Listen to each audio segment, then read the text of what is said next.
So guys, welcome back to the channel. Imagine this. What if the same Naruto, the one everyone called a dead last, a failure, and a useless ninja, was actually the greatest jutsu genius the Hidden Leaf Village had ever seen? What if the Shadow Clone Jutsu was only the beginning, and Naruto started creating his own powerful, forbidden-level techniques, but changed the entire ninja world with his intelligence and creativity? Would Kakashi still see him as just a student, or as a rival? And the biggest question of all, would this version of Naruto become the ultimate nightmare for Madara and the Akatsuki? Today we explore the fanfic of what if Naruto became a genius jutsu creator instead of a failure? Before part 1 started, do like, share and subscribe. Now let's enjoy. Naruto sighed as he took off his orange jumpsuit and laid it on a chair. No use cleaning right now, too late, too tired to care. Too darn proud and happy to care either. He had just become a shinobi. After 3 years of failing and ridicule, he had done it. And all it took was sneaking into the Hokage tower, stealing a scroll and learning a jutsu from it, which brings him to his current thoughts. Namely that jutsu are awesome. Of course, who would think anything else? But the problem is that he doesn't know that many. Sure, he has the Kawarimi and Henge, just now got the Kage Bunshin too. But that's not enough. How can it be enough? First order of business is getting more in his arsenal. It would only be fair too. Everyone else had their families teaching them taijutsu and ninjutsu and all kinds of jutsu. Naruto had no one. He was all alone. So he had no one to teach him or show him or just tell him it would all be fine when he got scared. But now he had the old man and Irika-sensei, so it was better, but still, he needed more jutsu, because he planned to have a family with many children. And what father would let their child go without as much cool teachings as possible? New jutsu, huh? I gotta get me some of those. He mumbled to himself. Easier said than done though when you're the scapegoat of the entire village. For no good reason at that either. So where could he get some new jutsu? The old man was probably busy, he was the darn Hokage after all. And Irika-sensei was injured. Asking the Kyuubi no Kitsune would be an eternity too early no matter when he did it. But there was no one else to ask. So what could he do? He thought some more on it but decided that it hurt his mind when he overthought things and went to sleep. Just as his sleep took him, however, he remembered something from Irika's lectures, one of the few he had ever bothered to listen to. All the Hokages made their own special techniques that gave them an edge over every other enemy. These same techniques we use today as proud Konoha shinobi. So, since he was going to be a Hokage, he needed his own techniques. That was about the first thought that came to his mind when he woke up. But what to do? What kind of super awesome cool technique could he make that no one else had ever made? It would have to be original, cool, and easy to use, strong as well but hard to copy or imitate. So he did the one thing he thought he'd never have to do, go to the library. You see, most people think that Naruto is an idiot and completely inept. That is a mistaken perception. He is actually quite smart and quick of wit. However, he lacks knowledge and understanding, the two things that actually turn intellect and wisdom into a usable force. Which is why every time any teacher actually bothered to sit down with Naruto to teach him something, he seemed to pick it up at light speed. Too bad nobody ever cared about the orphan enough to actually look at him away from their preconceptions and own expectations. But Naruto knew that. He knew he wasn't an idiot, he just didn't know about stuff. Mostly because nobody ever told him anything, they just took things for granted. Therefore, since he couldn't depend on anyone anymore, he was a ninja now, he had to do it on his own. And that meant shiver studying, which in turn meaning having to go to the library. Getting in was hard or annoying, more like it, but after showing off his headband, and suffering nearly an hour of authenticity checking, he managed to get in. Now to find books on jutsu theory, chakra manipulation theory, jutsu creation theory, jutsu analysis theory. Well, any kind of theory that had to do with chakra, techniques, and jutsu. And bingo! Steps to Jutsu Alteration and Creation for Beginners by AR. Whoever that AR guy was, he was a godsend to Naruto. So the blonde took the book and went to a corner to study. Jutsu creation is neither harder than it is speculated, but neither is it easier than hoped to be. It is an art form where one understands himself first and the world around them second. For that to be done, a unique kind of mind is necessary. One that both accepts oneself but also seeks to further understand, a natural-born inquisitive. Most commonly jutsu are separated in several categories, further separated by elements or effects. Ninjutsu, split into general, also known as ninpo, katan, futon, suiton, Raiton and Doton, In no particular order: Iryo Jutsu, Fuinjutsu, barriers and seals, Genjutsu, visual and emotional, and Taijutsu, weapons, barehanded, enhanced. However, those distinctions are wrong. There are only two types of jutsu who combine in a third. These two types are emit-type jutsu and reinforce-type jutsu. Emit types create something from nothing, such as fire or electricity, to give a rather vulgar example, but also include barriers and almost all types of genjutsu. Its greatest advantage is that it requires little setup to initiate, usually just the hand seals and chakra used. However, due to its nature of creating things out of nothing, it also has a great chakra cost and requires great control lest the technique goes berserk and backfires. Reinforced type instead alters and/or augments a substance's natural abilities. Examples are most Doton Jutsu, almost all forms of Taijutsu, and several types of emotional or sense-altering Genjutsu, as well as all types of Iryo Jutsu. It has the advantage of requiring less chakra and control as they rarely go berserk. Instead, they simply burn out the medium of use, with the notable exception of Iryo Jutsu, who instead burn out the target and are therefore extremely dangerous and so will not be discussed further to avoid accidents. However, as a disadvantage, they require a setup before being used, the medium through which they will be channeled, be it water or earth. The third type is combine, and it is made out of combining the principles of emit and reinforce types. However, it is extremely rare to find someone even capable of using such a jutsu, much less someone who can actually make a new combine-type jutsu.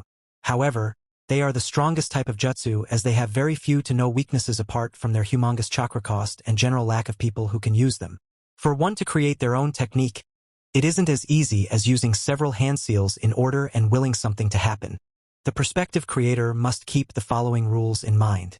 The first rule: what type of jutsu it is. Emit, reinforce, or the extremely rare combine type.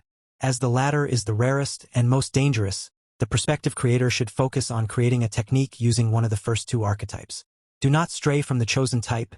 Do not try to cross over, and keep a clear mind on what you want your jutsu to do. For starters, choose a relatively simple concept, such as reinforcing the hardness of a fragile item or creating a small gust of wind. This process determines the first hand seal of a jutsu, if any are used. The second rule: what is its expression? How does the jutsu do what you wish it to do? Simply throwing chakra cannot accomplish anything. You have to shape it, change it, and alter it to your needs. Does the jutsu create a gust of flame, or does it toughen your armor? Does it create the illusion of fire, or does it enhance your arm muscles? Again, keeping a clear focus on what you intend to do is extremely important. This process determines the last hand seal of a jutsu, if any are used. The third rule: how and why does it occur? How does your jutsu perform what it is needed to do? It may be as simple as a gout of flame or as complex as a dragon-shaped manifestation of lightning.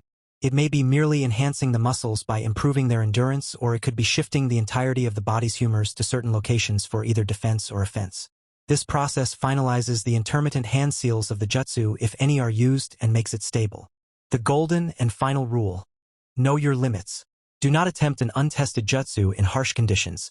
Read, combat, stress, lack of rest, sickness, or unaided. If possible, use clones, ideally Kage Bunshin, for their ability to copy the user's knowledge, memories, and skills, as well as transfer any gained information back to the user upon dispelling, and have an ally standing by to provide help or a superior to supervise. Test the technique extensively to make sure no instability is noted, and that it can be performed easily and without need of much focus. Add more hand seals to the sequence if it needs further stability, or remove if they are not necessary. If you are able to keep these simple rules in mind, then you can create or recreate almost any type of jutsu. Read on the next chapter as to hints on what type of ninjutsu would best suit the starting creator. Good luck. After that was a list of chapters on anything related to jutsu construction. Unfortunately, it also took some things for certain. Namely that the reader have understood several chakra theories and completed various chakra control exercises. Naruto sighed, disappointed. I'll have to study even more? Can't be helped, I guess. But throughout his reading, he thought about one thing constantly. What kind of jutsu should he make? What could he make that would be original enough to actually suit him? What could he make? Keton, Raiton, Suiton, Doton, Futon. They were all so common, everyone knew them. Anything he would think up, someone else must have already thought about. Genjutsu. He sucked, he couldn't even make a bunshin, now he just knew he had way too much chakra to ever use right. Taijutsu. He had no idea of it. Mizuki team never taught him even the basics. something he'd have to fix as soon as possible. View in Jutsu? Nah, not good with calligraphy, and again, no teaching prior. And best leave Iryo Jutsu out of it as well. What to do? Then he remembered the previous night. Who am I? I'm Leaf-style shinobi. Uzumaki Naruto Databeo. Leaf-style shinobi, huh? The seed of an idea planted itself into Naruto's mind, and he grinned like never before. Oh yes, he could do this, he would do this. Leaf-style indeed. But for now, he had more studying to do. Hatake Kakashi was a busy man. He was also a pervert and one of Konoha's strongest jounin. A candidate for Hokage even, so why the hell was he saddled with 3 brats again? Damn, being a jounin sensei would really mess up his time. Not like the brats were anything special anyway. Just Uchiha Sasuke, the top student of the year and last Uchiha. Haruno Sakura, civilian-born girl with the highest theoretical rankings achieved in years. Uzumaki Naruto, the idiot and dead last of the class, somehow also a Jinchuriki. Of course, nobody said that Sasuke had a stick the size of a bridge shoved up his ass, or that Sakura was a raving fangirl, or that Uzumaki Naruto considered jutsu making a hobby. Well, alright, maybe the brats were a bit special, hopefully not in the bad way. He'd have to do something about that, wouldn't he? But that would have to wait after they passed, if they passed the test he was currently giving them. And they didn't look like they were going to make it. He had already beaten them all in their respective specialties. What more could a bunch of 13-year-olds do to him? 100 times 0 is still 0. Hatake Kakashi would find it out the hard way, because Naruto was sick and tired of it. Kakashi underestimated him like everyone did. Nobody believed in him. So, he decided that if loud and brash didn't work, he'd use loud and brash with a side of sneaky in it. He wasn't Konoha's prankster king for nothing. He could be pretty darn sneaky when he wanted to. First order of business. Get Sasuke, Sakura-chan, for all her beauty and smarts, would be useless in a fight. Even he could tell that. So, how's it going there? Feeling nice and cozy there, team? Snarked Naruto once he saw Sasuke buried deep into the ground, only the head protruding. At least nobody pulled a dirty trick on me like that, dope, was the expected snark back, and Naruto chuckled, shrugging his shoulders. Touché, I guess. So, what are we gonna do? Isn't it obvious? I'm getting out of this hole and then going after Kakashi-sensei. I touched the bells before. This time I'm getting them. Even against his will, Naruto whistled. That was pretty impressive. He didn't even get close to them before. Man, wish I could say the same, but you saw how I got my ass kicked. But way I see it, it's gonna take you too long to get out of there and time's running out already. I could get you out a bit faster, since, I can actually move. He poked fun at the Uchiha. But then you'd help me back. I can't get the bell, and now that he knows how good you are, he won't be surprised as easy. Only choice is to surprise him again, but without getting surprised ourselves. Only way to do that is by cooperating. Divide and conquer and all that crap. Never too good with it. Naruto shrugged. Sasuke was surprised. Was that really the dead last? Was that a genjutsu or something, because Naruto sounded like he had a lot of common sense right then. And common sense was rather uncommon lately. But the blonde was right. He needed help, and it was true that he had surprised his teacher. Now that the jounin knew how good he really was, he wouldn't even let him get close. How do you know I won't cheat you out of your bell? He asked, though mostly to check Naruto's reply. All that he got was a chuckle and Naruto's helping hand. You may be a team, but you got honor, I know you do, you do. Besides, what would you do with an extra bell? Give it to Sakura. No way, she's even weaker than me and you can't handle weakness. You're allergic to it. A grunt later, both from the exertion of getting out of the damn hole and from acquiescing to Naruto's words and Sasuke's side. Better Naruto than Sakura. Even he was less likely to draw enemy attention, and that was considering his loud personality and orange colors. Speaking of loud personality, the blonde wasn't anywhere near as loud, obnoxious or arrogant as he was the month prior, and calling someone arrogant was a high insult if it came from Sasuke. In fact, even his clothing seemed to be subdued a bit. What the hell had happened? Rules of Shinobi Conduct, Stealth Guide, and Tactical Stratagem Guide had happened. Good books, those ones. Naruto had stumbled across them. Read. The librarian snuck them into his reading table and read them for fun. If people didn't look at him with his orange ensemble. Whoa, nice word that, he noted. Then he'd make them notice him with his kick-ass skills, which meant getting these skills in the first place. First you get the skills, then you get the recognition, then you get the hat, or something like that. But for now, he had something else to focus on. So, any other bright ideas, dope? He's a jounin. He'll see us coming a forest away. Naruto grinned a grin that was entirely too much like his pranking planning mode for Sasuke to be entirely comfortable with. Well, what if an entire forest is in his face? Leave cover to me, just focus on getting the bells. I'll be busy though to keep the cover up, so I'll only be able to supply a few clones. That all right with you? I can still change them into things like kunai or shuriken that you can throw and catch him by surprise. That might work. He wouldn't expect a shuriken to change to a human. Should get him by surprise. But what's our cover? You know what I said yesterday about making jutsu is my hobby? Let's just say I took leaf-style shinobi to a more literal level. Then he laughed, conspiratorially and evilly. It was contagious and Sasuke grinned back. Time to get back at their damn sensei. Kakashi got a strange feeling like he had just been had, but ignored it. His red was more important than that anyway. What could a bunch of brats do to him? Hello, Kakashi-sensei. Care for a rematch? It was Naruto, the annoying blonde, but something was strange about him. Oh yeah, he wasn't rushing like an idiot. Sure, Mr. Deadlast. I didn't know you liked the Sannin Goroshi so much. He tried to get a reaction out of the blonde, and let's say he was honestly surprised when he didn't. He should have been worried instead. Oh, I didn't like that at all, you creep. I bet that's how you get your kicks, molesting young boys. What, women are actually too much for you? I don't want to hear that from someone who still acts like a kid. Well, just so you know, this boy is a legal adult, you know. Old enough to kill, old enough to drink, and do other things as well. Now that was cause for alarm and surprise. Looking over at the blonde, all Kakashi got was a vicious grin. Before he could speak, the blonde continued. Oh, and by the way, gotcha, he said, hands already in a weird position. Both hands were in half-ram position, but while one was placed before his chest, as is the proper place, the other one was over his head. Kirigakure no Jutsu? How could he dash? Konoha Ninpu. Kanahagakure no Jutsu. Leaf ninja art. Hidden in the leaves technique. What? Kakashi chalked out. But there was not much else he could do as suddenly leaves from all the trees around him picked up, buffeting him forcefully. On their own, no leaf actually hurt him, but it seemed like it was a single mass slamming on him like a thick pea soup. Even if he could move freely, it messed up almost all of his senses. Touch was out of the window thanks to all these leaves slamming onto him. Sound was off thanks to all the leaves, and sight was gone as well. So he ran, hoping that the jutsu had a small area of effect. No such luck. It seemed to not be targeted on him either. More like emitted all around Naruto. How much chakra did the brat have? He thought he only possessed just a bit above average, judging on how long his clones had lasted, but this was on a whole other level. So it was very surprising when he was forced to dodge to the side to avoid a thrown kunai and then lean to the other, lest a kick caught his head. Funny, in the short glimpses of sight the fluttering leaves allowed him, he made out a completely different kind of leg than Naruto's. Uchiha Sasuke? But they were supposed to be mortal enemies. They would turn into rivals only after he had worked them to the bone and bonded them through various demeaning chores.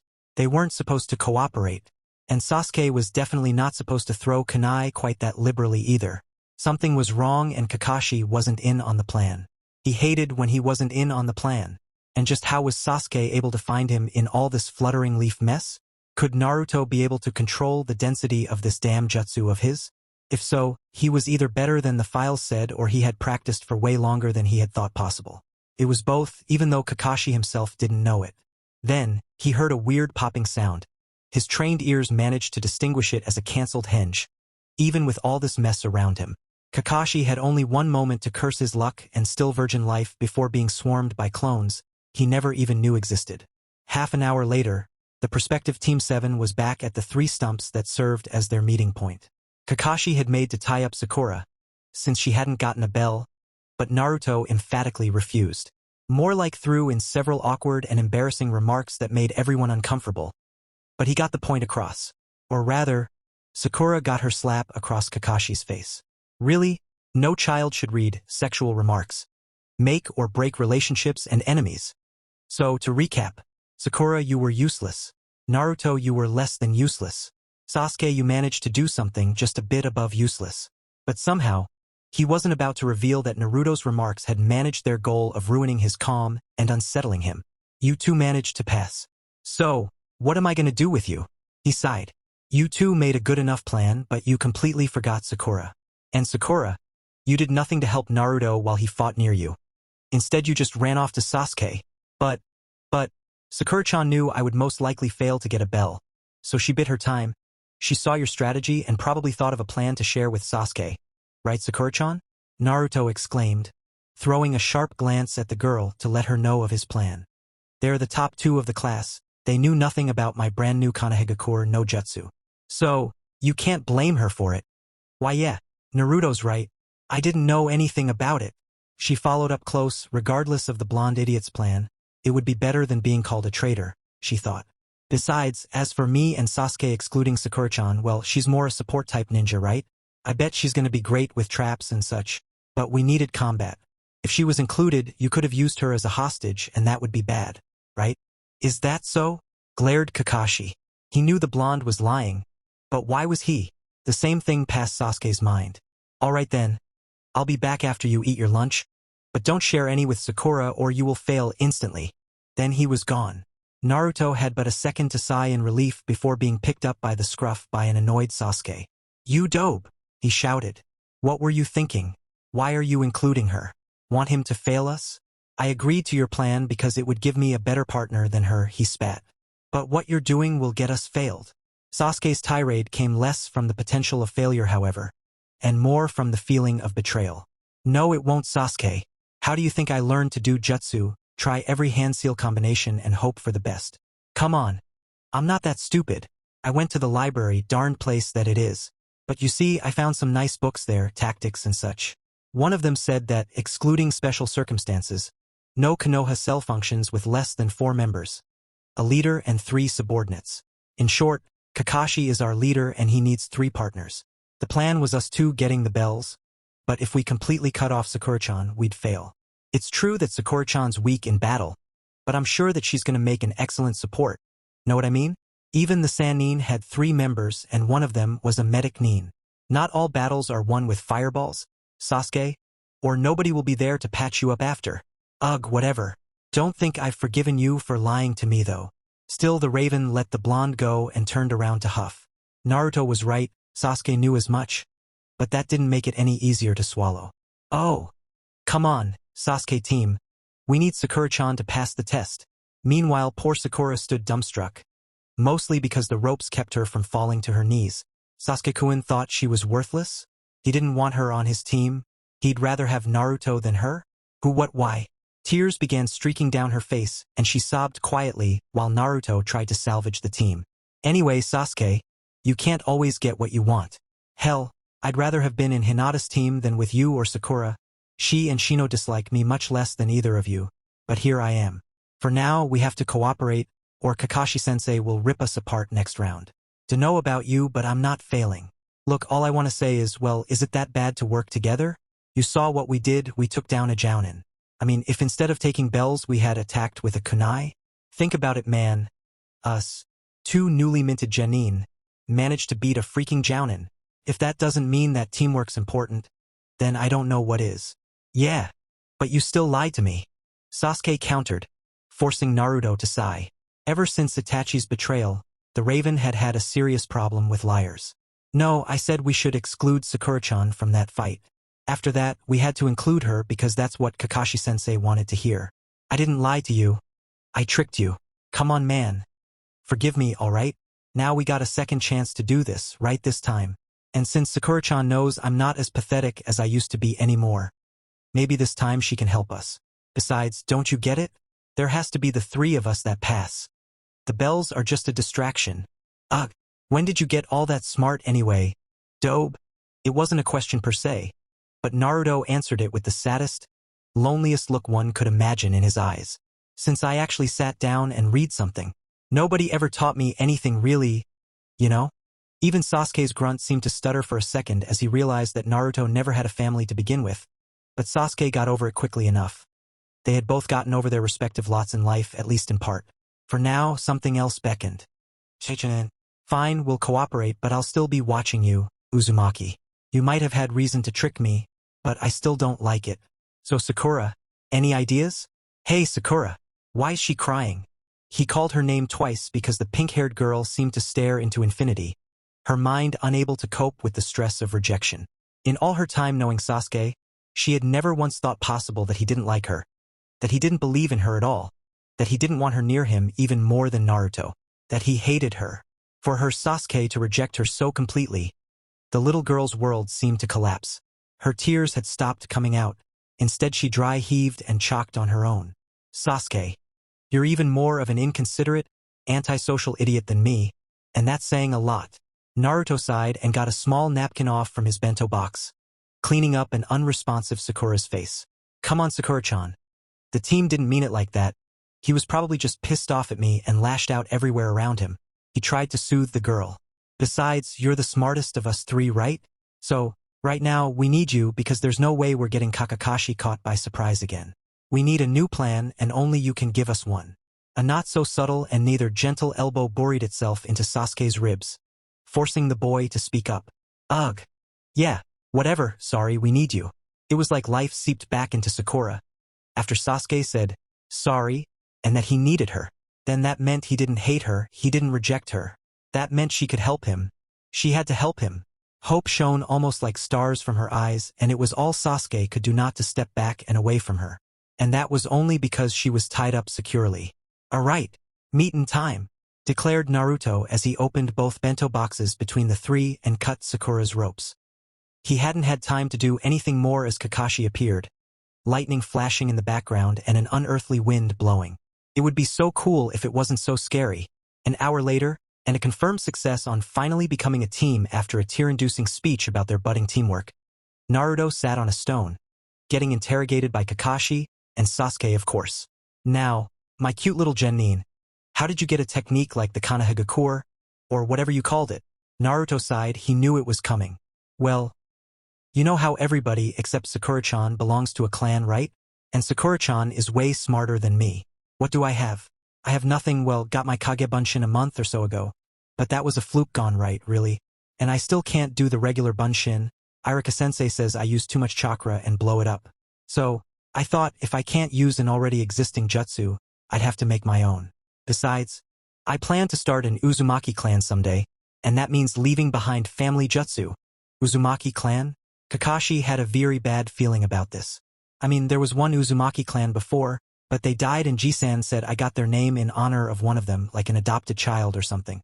I'm still no less of an orphan though, but I have a name to live up to at least. Since I have no idea what the original Uzumaki were all about, I have to make do with my ideas, you know? So I went to the library. I mean, how did our techniques get made anyway? Somebody had to make them. Maybe I could make my own, right? So I found this great book and started reading. I decided to start small. Don't want to blow myself up with a ketan or something. That's team's line of work. A glare and a grunt came Naruto's way and he chuckled. So anyway, I thought, what theme should my jutsu have? Like, what should it be? All the elements and such are overused. I'm no good at Jinjutsu. Know nothing of Taijutsu or Fuinjutsu, and Iryojutsu need way too much studying. Not my style. He took a breath as he picked up a small tree's leaf and made it hover and spin over his palm. So I took leaf-style shinobi to a new level. Called myself that the day Mizuki. Well, Mizuki went rogue and I had to fight him with Irika-sensei. He asked me who I was, and I said I was leaf-style shinobi Uzumaki Naruto Databeo. He even added his original catchphrase. So, I took it to another level. I mean, if you can use water and earth, why not leaves? And we're in a forest and there's lots of forests all around. Using a medium for my jutsu means I need less control, so it's easier for me to learn. So anyway, I took the book and some others I'd found. Though he really stole it from the library, he just didn't know he had to register it first. And went out to practice. Turns out I have this weird wind affinity thing. Makes it easier to use futon, though I can't find any around, so it's not like I can learn any. But at least it makes it easier for me to mix my chakra with wind and spin it around. So I use that to make my Konohagakure no jutsu. I guess it could work with sand or even a bit of water to make a Sunagakure or Suigakure no jutsu. But I haven't seen any of that around, so I don't know. While Naruto took a breath from his rant, Kakashi, Sakura and Sasuke gaped. Well, Kakashi more than the others because the brat had just managed to find out the trick behind the Mizugakure no jutsu, one of Mist's hidden techniques. What the hell, when did the brat turn into a genius anyway? Then, he remembered who the child's parents were. From the moment he was born, wow, stuttered Sakura without wanting to. She was officially impressed. HHNN, so was Sasuke, but anything more would be way too expressive for him. So, Any more ideas you have, Naruto? Came Kakashi's happy response, making the other two genin stare at him. What? It was a nice idea, right? Naruto nodded happily. Well, of course I do. I mean, wind chakra's good for cutting stuff, right? So what if I could make leaves into shuriken? I can already make them somewhat stiff and resistant to damage, but I can't make them into blades yet. I also want to reduce my Konohagakure no Jutsu. I mean, it takes out a lot of chakra to use, so it's probably way too much for anyone else. Maybe I need to add a hand seal or something.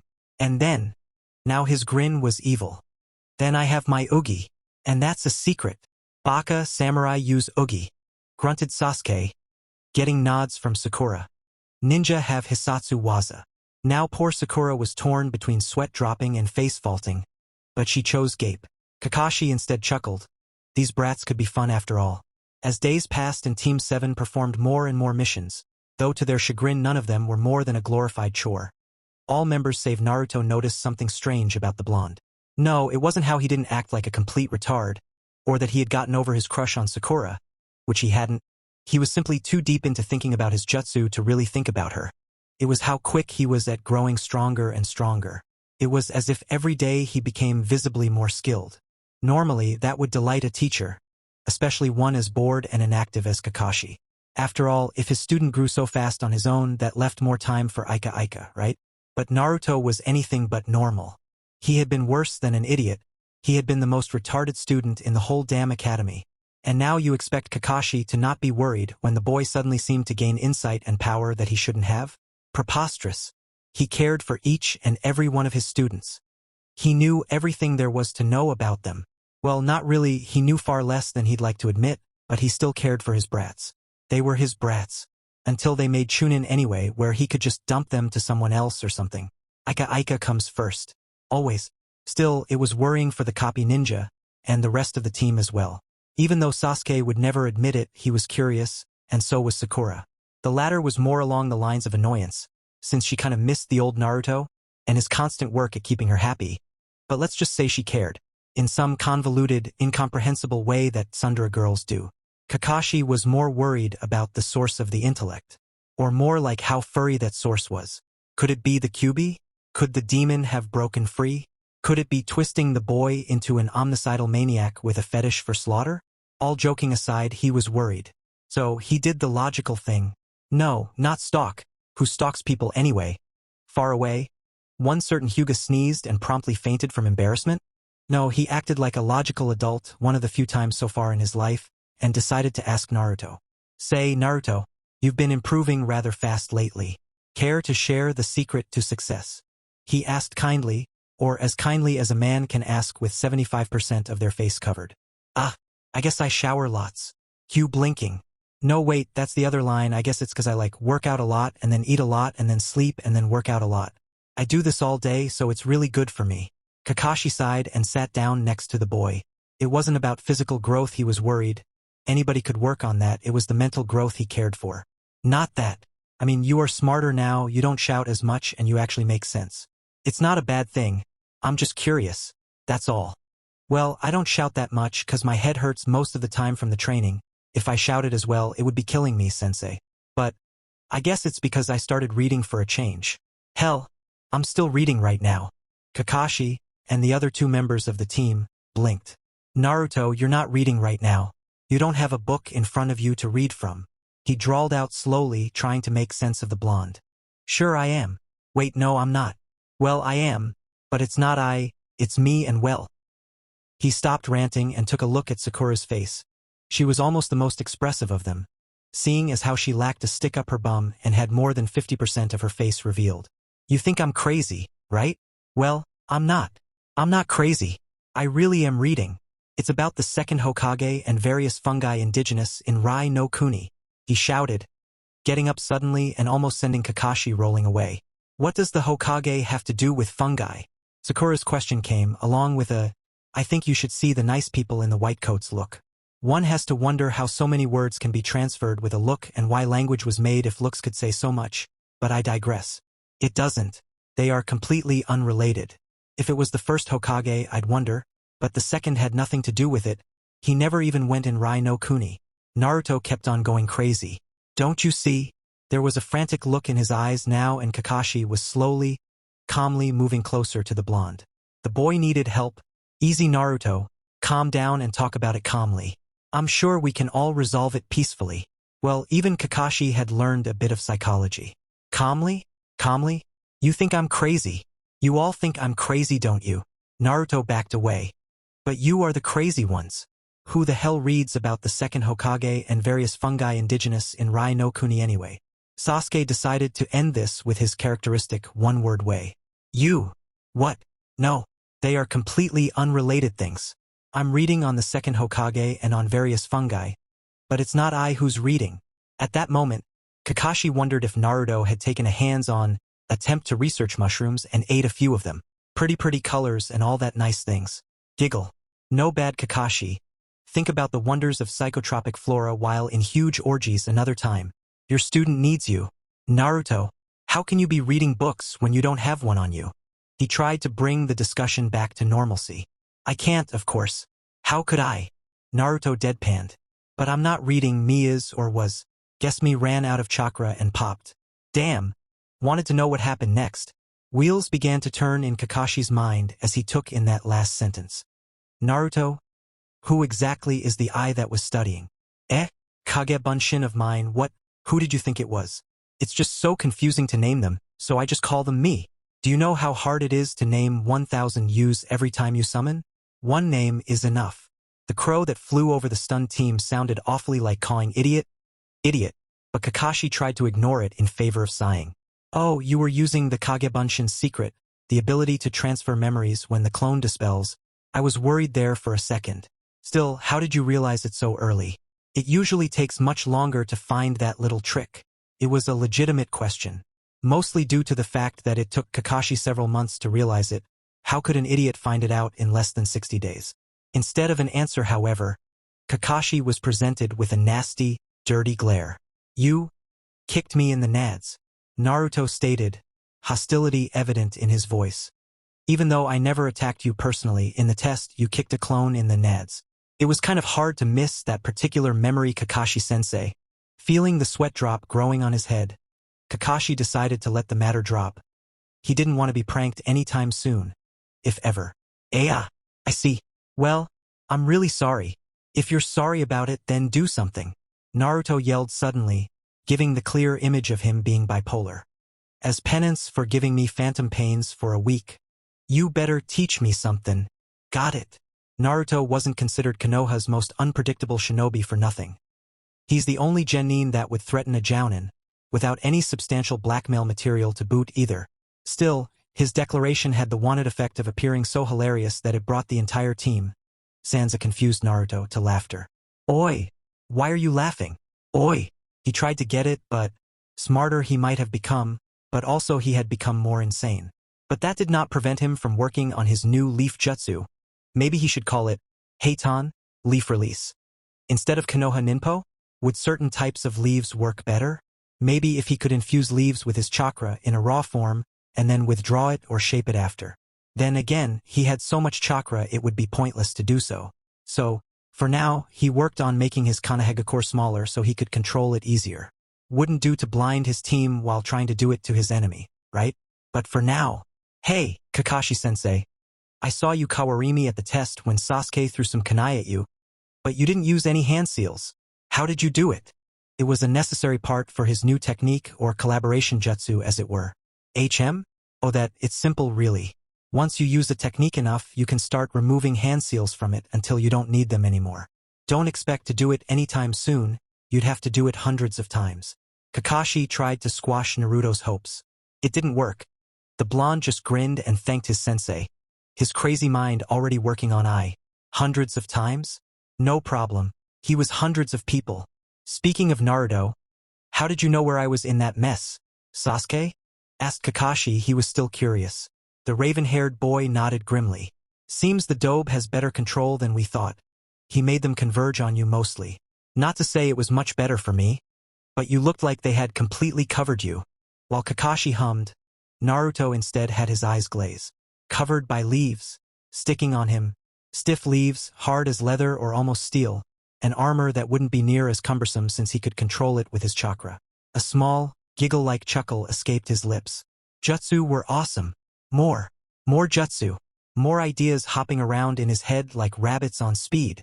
It was safe to say that every member of Team 7 wisely backed away from the less-than-sane blonde. Kage Bunshin no Jutsu. Several dozen clones appeared, once again astounding poor Kakashi with the amount of chakra the boy had, before running off, identical crazed smiles on their faces. Admittedly, seeing so many crazed blondes running with a purpose towards some unknown objective, it made most of Konoha write their last wills. The boy had finally snapped, but the truth was that he was sane for the most part anyway. Simply, he had more and more ideas on how to use leaves. Still, he had to finish his early projects first. Amusingly enough, his Ugi, he still refused to go by Sasuke's suggestion of Hisatsu Waza, would probably be harder to make, if much harder to actually execute. Which meant he had to use the Kawarimi no Jutsu thousands of times first to cut off the hand seals required for its use. And then he'd have to do the same with his Kanehagakur. Of course, the second jutsu was more in order to master his Ugi, rather than to create it in the first place, but still it was a necessary part. Back in his home, another clone read a book on wind manipulation. Having swiped it from a retired Chunin's garbage bin, he was deep into it. After all, he had found out that he had a wind affinity, which made Kanehagakur no jutsu possible to make in the first place, but he still had to get better if he wanted to perform the rest of his techniques. Wind is an element that is all around us. We breathe it with every breath we take. We feel it on our skin, and we need it for our very survival. However, wind users, not merely those knowing wind jutsu, but those who can use it freely, are by far the rarest in the shinobi community. They are at their most common in Kaze no Kuni, but even there they are few compared to Keton users. Many have speculated why that is so, why it is that an element so common and so in touch with everything is so hard to manipulate. Could it be some countermeasure to its great power? Could it be that we lack understanding of that force? No, it is neither. The reason stems from the physicality and yet ethereal nature of wind. Despite it having a physical representation, it is still treated as an energy much like fire or lightning. It is this dual nature that makes it so hard to understand and use. As a widely accepted belief, the first step to learning to use wind chakra is to try to cut a leaf in half. However, that is merely a primer on its combat uses, a quick and dirty way to quickly learn to use wind chakra for combat. True wind manipulation, on the other hand, uses the power of the wind for more things. As every element has its niche, something that it is inherently good at, wind's most common ability is cutting. It is easy to create and launch a blade of wind, an invisible edge that cuts through all in its path, be it wood, stone, or steel. One can easily reinforce a weapon with wind chakra, making them much sharper and increasing the cutting edge. More experienced ninja can cut an enemy several feet away. However, it need not be a solid blade. Once a certain level of mastery is reached, one can create a vacuum, a place with no wind pressure that, for lack of better words, implodes the target area outwards. However, that is not all the wind can do. With proper manipulation, one can enhance their speed, reduce falling speed, even deflect incoming projectiles and techniques. It is due to the constant presence and flexibility of wind that its hand seal is called dragon, the ever-present force. It also signifies the wisdom needed to wield the element, as even a small miscalculation, especially in new jutsu, can damage the user far more than the enemy. The clone hummed as it read and reread the passages. It had done so several times, but it couldn't help it. There was something in these lines, some hidden fact, just under the tip of its tongue that it just couldn't voice. It felt like a large hint, a huge idea, was hitting it on the head and it just couldn't put it to words. It was aggravating. Reinforce the blade. Wait, what? The clone's eyes widened as it read it again and again. Could it mean that wind users were good for reinforced jutsu? But then, almost right above it said about launching blades and such, that's an emit-type signature way. No. No way. No freaking way, he shouted. Wind manipulation is so hard because it's using combine-type archetypes. Then a whoop of joy as it realized he could very well be one of the few destined ones who can actually use, or better yet make, combine-type jutsu. Hell yeah, I'm the best databeo. But for now he had more work to do. He knew what its boss would want. Learn how to use wind chakra. Aside from the method noted previously on quickly learning how to use wind chakra for cutting, there are several other exercises to be used for budding wind masters, those that actually want to use their element to the fullest. The first exercise is melding chakra into the air to feel the various currents and how they change. In actuality, this exercise has no ending, It serves to better understand the ever-changing element of wind. The next exercise is to take small, light items and levitate them off your palm. Leaves are the best for beginners. Once it feels comfortable to do so, the aspiring wind user may try to use other parts of the body to levitate leaves from, or levitate multiple items at the same time. The third exercise is cutting a leaf in half is the last exercise, even though it becomes usable in Jutsu easier than the others. The last once is taking a small amount of water and lifting up small drops of it by sucking away the air above the liquid surface. These techniques teach how to feel the wind, create pressure, create blades, and create vacuums in order. Further exercises and techniques involve combining these aforementioned four and increasing their magnitude, though individual villages may possess secret training techniques not easily available. To access those, a master would be needed, this world's most valuable resource. Levitate a leaf. Naruto hummed as he took a small leaf and placed it on his palm. That would be awesome since it would train him to use less chakra with his Konohagakure, maybe even figure out what seals to add to the sequence so it can be easily usable by other Konoha ninja. Then his ingenious/insane mind had another idea. Leaves that could levitate.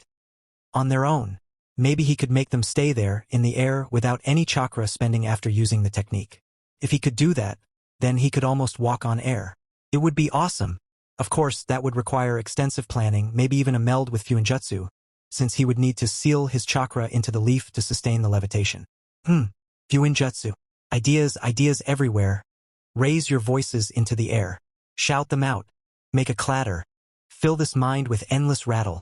The ensuing evil laugh that issued from the demon's house was foreboding enough that no civilian would approach it for months. And so it was that Naruto began unleashing clone after clone in an effort to put his ideas to practice. Of course, he knew he couldn't do everything that came to mind, even he couldn't do that. Instead, he used his clones to write down the best ideas and slowly work them out. So, while some clones worked on wind chakra control, the better to understand which hand seals they should add to Konohagakure, some of them would break off from the others when inspiration struck, write down their ideas, practice them until they could no longer and, if they had more time left, go back to their original training. Because making techniques required a great amount of understanding, it also meant learning a lot, which in turn forced Naruto to study even more than he had originally planned. He hadn't started on Fuinjutsu. He thought he should start with at least some Konoha Ninpa jutsu that would define him and his style before branching out. He was good with multitasking, Kage Bunshin's the ultimate tool for that, but even he had his limits. Or more like, if he learned things that were too diverse from each other, it gave him headaches that made the worst migraine seem like a pleasant lullaby, not to mention possibly also damage his brain. And considering the brain was a necessary part of jutsu making, not to mention living, he was quite keen on keeping it healthy and happy. So, for now he was content with his Heitan or Konoha Ninpo. He still wasn't sure what he should name them. Still, at the end of the day, all this reading did Naruto a lot of good.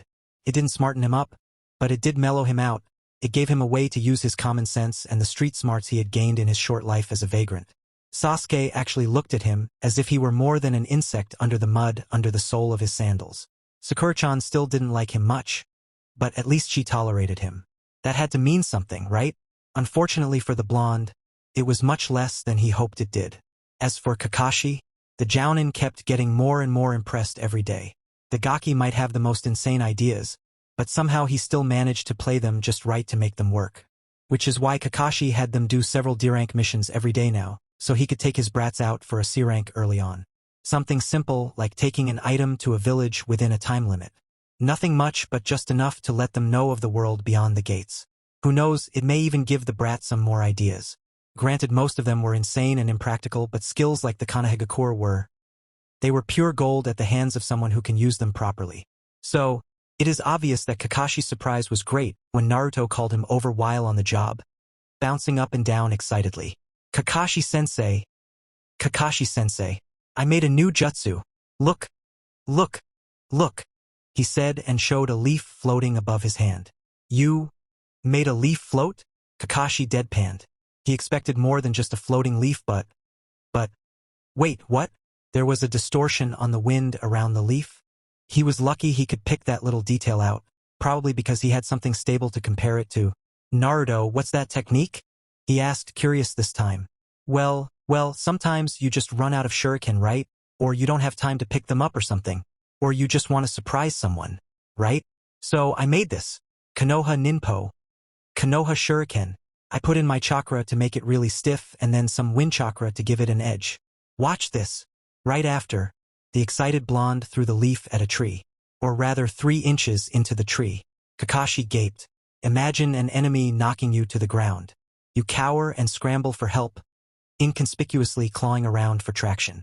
Then you pick up a leaf. As the enemy readies to deliver the final blow, you throw the leaf straight into their throat. Or any other vital spot for that matter. Instant surprise counterkiller move. Well done, Naruto. That's a useful little jutsu, if you can surprise your enemy. Of course, after the first time it's used, no one is going to fall for it, of course. But it could help. Naruto nodded semi-sadly. I know, but it isn't ready yet. At Kakashi's inquisitive look, Naruto rubbed the back of his head. Well, more like, I originally wanted to throw the leaves as well, with my chakra I mean, but I just can't get it right yet. Maybe I need more training, dunno. But I was really thinking about the name. Something like, Konoha Ninpo, Haden, Leaf Ninja Art, Leaf Bullet/Shot.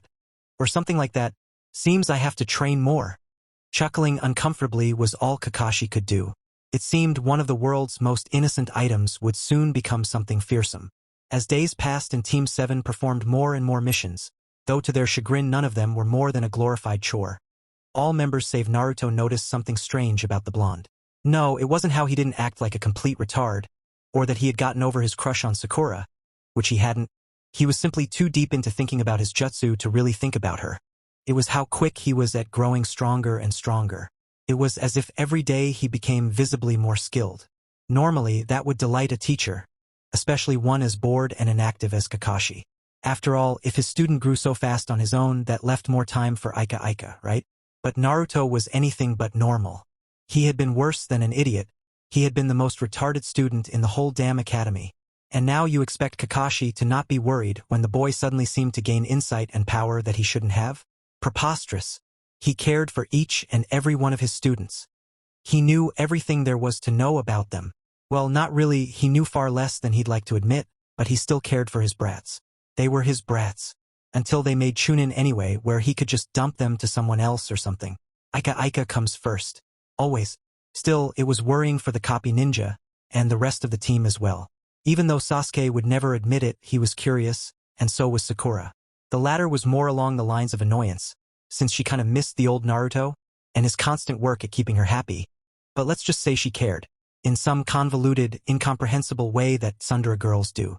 Kakashi was more worried about the source of the intellect, or more like how furry that source was. Could it be the Kyuubi? Could the demon have broken free? Could it be twisting the boy into an omnicidal maniac with a fetish for slaughter? All joking aside, he was worried. So he did the logical thing. No, not stalk. Who stalks people anyway? Far away? One certain Hyuga sneezed and promptly fainted from embarrassment? No, he acted like a logical adult one of the few times so far in his life, and decided to ask Naruto. Say, Naruto, you've been improving rather fast lately. Care to share the secret to success? He asked kindly, or as kindly as a man can ask with 75% of their face covered. Ah, I guess I shower lots. Hugh blinking. No wait, that's the other line. I guess it's cause I work out a lot and then eat a lot and then sleep and then work out a lot. I do this all day, so it's really good for me. Kakashi sighed and sat down next to the boy. It wasn't about physical growth he was worried. Anybody could work on that. It was the mental growth he cared for. Not that. I mean, you are smarter now, you don't shout as much, and you actually make sense. It's not a bad thing, I'm just curious, that's all. Well, I don't shout that much cause my head hurts most of the time from the training. If I shouted as well, it would be killing me, sensei.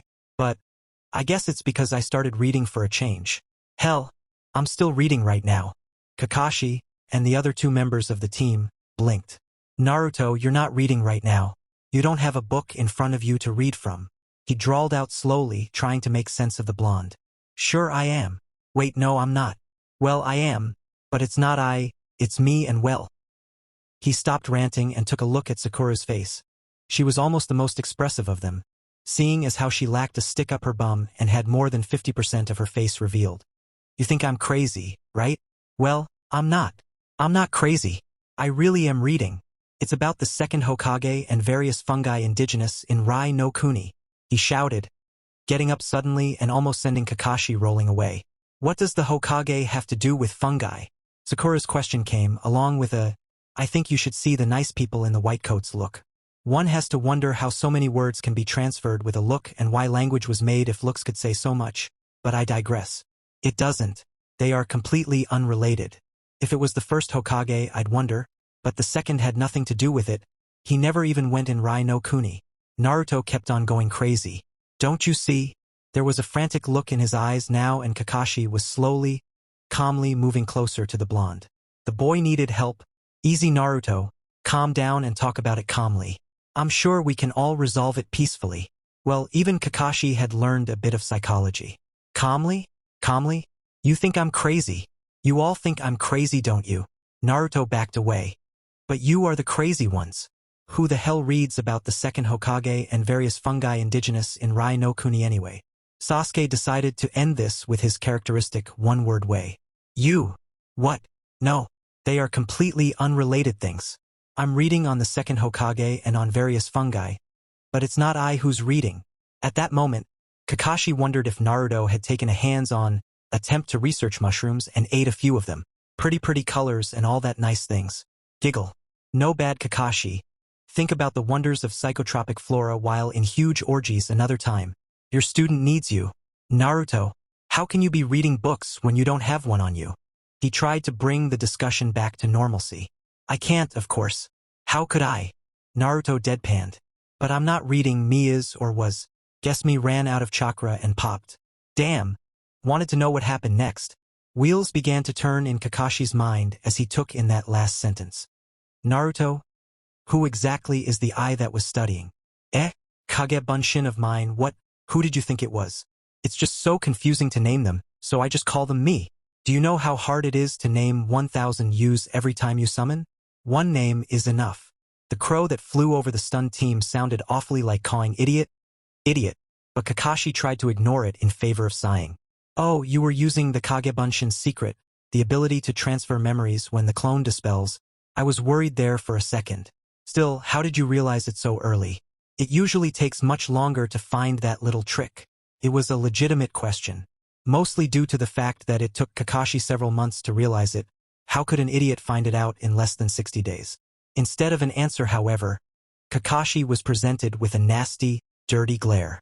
You kicked me in the nads, Naruto stated, hostility evident in his voice. Even though I never attacked you personally, in the test you kicked a clone in the nads. It was kind of hard to miss that particular memory, Kakashi-sensei. Feeling the sweat drop growing on his head, Kakashi decided to let the matter drop. He didn't want to be pranked anytime soon, if ever. I see. Well, I'm really sorry. If you're sorry about it, then do something. Naruto yelled suddenly, giving the clear image of him being bipolar. As penance for giving me phantom pains for a week, you better teach me something. Got it. Naruto wasn't considered Konoha's most unpredictable shinobi for nothing. He's the only genin that would threaten a jounin, without any substantial blackmail material to boot either. Still, his declaration had the wanted effect of appearing so hilarious that it brought the entire team, sans a confused Naruto, to laughter. Oi! Why are you laughing? Oi! He tried to get it, but smarter he might have become, but also he had become more insane. But that did not prevent him from working on his new leaf jutsu. Maybe he should call it Heitan, leaf release. Instead of Konoha Ninpo, would certain types of leaves work better? Maybe if he could infuse leaves with his chakra in a raw form and then withdraw it or shape it after. Then again, he had so much chakra it would be pointless to do so. So, for now, he worked on making his Konoha core smaller so he could control it easier. Wouldn't do to blind his team while trying to do it to his enemy, right? But for now. Hey, Kakashi-sensei. I saw you Kawarimi at the test when Sasuke threw some kunai at you, but you didn't use any hand seals. How did you do it? It was a necessary part for his new technique or collaboration jutsu, as it were. Oh, it's simple really. Once you use the technique enough, you can start removing hand seals from it until you don't need them anymore. Don't expect to do it anytime soon, you'd have to do it hundreds of times. Kakashi tried to squash Naruto's hopes. It didn't work. The blonde just grinned and thanked his sensei. His crazy mind already working on hundreds of times? No problem. He was hundreds of people. Speaking of Naruto, how did you know where I was in that mess? Sasuke? Asked Kakashi. He was still curious. The raven-haired boy nodded grimly. Seems the dobe has better control than we thought. He made them converge on you mostly. Not to say it was much better for me, but you looked like they had completely covered you. While Kakashi hummed, Naruto instead had his eyes glaze. Covered by leaves, sticking on him. Stiff leaves, hard as leather or almost steel. An armor that wouldn't be near as cumbersome since he could control it with his chakra. A small, giggle-like chuckle escaped his lips. Jutsu were awesome. More jutsu. More ideas hopping around in his head like rabbits on speed. It was safe to say that every member of Team 7 wisely backed away from the less-than-sane blonde. Kage Bunshin no Jutsu. Several dozen clones appeared. Once again astounding poor Kakashi with the amount of chakra the boy had. Before running off, identical crazed smiles on their faces. Admittedly, seeing so many crazed blondes running with a purpose towards some unknown objective, it made most of Konoha write their last wills. The boy had finally snapped, but the truth was that he was sane for the most part anyway. Simply, he had more and more ideas on how to use leaves. Still, he had to finish his early projects first. Amusingly enough, his Ugi, he still refused to go by Sasuke's suggestion of Hisatsu Waza, would probably be harder to make, if much harder to actually execute. Which meant he had to use the Kawarimi no Jutsu thousands of times first to cut off the hand seals required for its use. And then he'd have to do the same with his Kanehagakur. Of course, the second jutsu was more in order to master his Ugi, rather than to create it in the first place, but still it was a necessary part. Back in his home, another clone read a book on wind manipulation. Having swiped it from a retired Chunin's garbage bin, he was deep into it. After all, he had found out that he had a wind affinity, which made Kanehagakur no jutsu possible to make in the first place, but he still had to get better if he wanted to perform the rest of his techniques. Wind is an element that is all around us. We breathe it with every breath we take. We feel it on our skin and we need it for our very survival. However, wind users, not merely those knowing wind jutsu, but those who can use it freely, are by far the rarest in the shinobi community. They are at their most common in Kaze no Kuni. But even there they are few compared to Keton users. Many have speculated why that is so, why it is that an element so common and so in touch with everything is so hard to manipulate. Could it be some countermeasure to its great power? Could it be that we lack understanding of that force? No, it is neither. The reason stems from the physicality and yet ethereal nature of wind. Despite it having a physical representation, it is still treated as an energy much like fire or lightning. It is this dual nature that makes it so hard to understand and use. As a widely accepted belief, the first step to learning to use wind chakra is to try to cut a leaf in half. However, that is merely a primer on its combat uses, a quick and dirty way to quickly learn to use wind chakra for combat. True wind manipulation, on the other hand, uses the power of the wind for more things. As every element has its niche, something that it is inherently good at, wind's most common ability is cutting. It is easy to create and launch a blade of wind, an invisible edge that cuts through all in its path, be it wood, stone, or steel. One can easily reinforce a weapon with wind chakra, making them much sharper and increasing the cutting edge. More experienced ninja can cut an enemy several feet away. However, it need not be a solid blade. Once a certain level of mastery is reached, one can create a vacuum, a place with no wind pressure that, for lack of better words, implodes the target area outwards. However, that is not all the wind can do. With proper manipulation, one can enhance their speed, reduce falling speed, even deflect incoming projectiles and techniques. It is due to the constant presence and flexibility of wind that its hand seal is called dragon, the ever-present force. It also signifies the wisdom needed to wield the element, as even a small miscalculation, especially in new jutsu, can damage the user far more than the enemy. The clone hummed as it read and reread the passages. It had done so several times, but it couldn't help it. There was something in these lines, some hidden fact, just under the tip of its tongue that it just couldn't voice. It felt like a large hint, a huge idea, was hitting it on the head and it just couldn't put it to words. It was aggravating. Reinforce the blade. Wait, what? The clone's eyes widened as it read it again and again. Could it mean that wind users were good for reinforced jutsu? But then, almost right above it said about launching blades and such, that's an emit-type signature way. No. No way. No freaking way, he shouted. Wind manipulation is so hard because it's using combine-type archetypes. Then a whoop of joy as it realized he could very well be one of the few destined ones who can actually use, or better yet make, combined-type jutsu. Hell yeah, I'm the best databeo. But for now he had more work to do. He knew what its boss would want. Learn how to use wind chakra. Aside from the method noted previously on quickly learning how to use wind chakra for cutting, there are several other exercises to be used for budding wind masters, those that actually want to use their element to the fullest. The first exercise is melding chakra into the air to feel the various currents and how they change. In actuality, this exercise has no ending. It serves to better understand the ever-changing element of wind. The next exercise is to take small, light items and levitate them off your palm. Leaves are the best for beginners. Once it feels comfortable to do so, the aspiring wind user may try to use other parts of the body to levitate leaves from, or levitate multiple items at the same time. The third exercise is cutting a leaf in half is the last exercise, even though it becomes usable in Jutsu easier than the others. The last once is taking a small amount of water and lifting up small drops of it by sucking away the air above the liquid surface. These techniques teach how to feel the wind, create pressure, create blades, and create vacuums in order. Further exercises and techniques involve combining these aforementioned four and increasing their magnitude, though individual villages may possess secret training techniques not easily available. To access those, a master would be needed, this world's most valuable resource. Levitate a leaf. Naruto hummed as he took a small leaf and placed it on his palm. That would be awesome since it would train him to use less chakra with his Konohagakure, maybe even figure out what seals to add to the sequence so it can be easily usable by other Konoha ninja. Then his ingenious/insane mind had another idea. Leaves that could levitate. On their own. Maybe he could make them stay there, in the air, without any chakra spending after using the technique. If he could do that, then he could almost walk on air. It would be awesome. Of course, that would require extensive planning, maybe even a meld with Fuinjutsu, since he would need to seal his chakra into the leaf to sustain the levitation. Fuinjutsu. Ideas everywhere.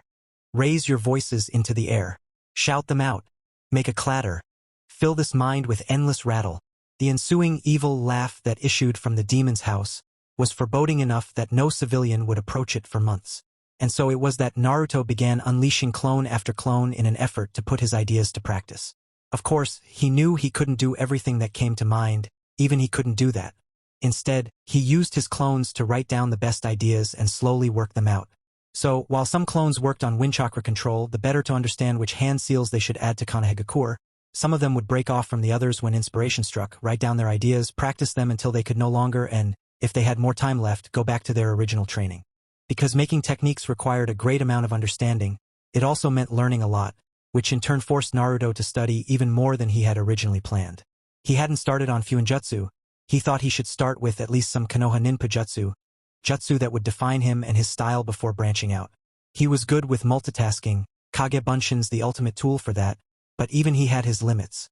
Or more like, if he learned things that were too diverse from each other, it gave him headaches that made the worst migraine seem like a pleasant lullaby, not to mention possibly also damage his brain. And considering the brain was a necessary part of jutsu making, not to mention living, he was quite keen on keeping it healthy and happy. So, for now he was content with his Heitan or Konoha Ninpo. He still wasn't sure what he should name them. Still, at the end of the day, all this reading did Naruto a lot of good. It didn't smarten him up, but it did mellow him out. It gave him a way to use his common sense and the street smarts he had gained in his short life as a vagrant. Sasuke actually looked at him as if he were more than an insect under the mud under the sole of his sandals. Sakura-chan still didn't like him much, but at least she tolerated him. That had to mean something, right? Unfortunately for the blonde, it was much less than he hoped it did. As for Kakashi, the Jounin kept getting more and more impressed every day. The Gaki might have the most insane ideas, but somehow he still managed to play them just right to make them work. Which is why Kakashi had them do several D-rank missions every day now, so he could take his brats out for a C-rank early on. Something simple like taking an item to a village within a time limit. Nothing much but just enough to let them know of the world beyond the gates. Who knows, it may even give the brat some more ideas.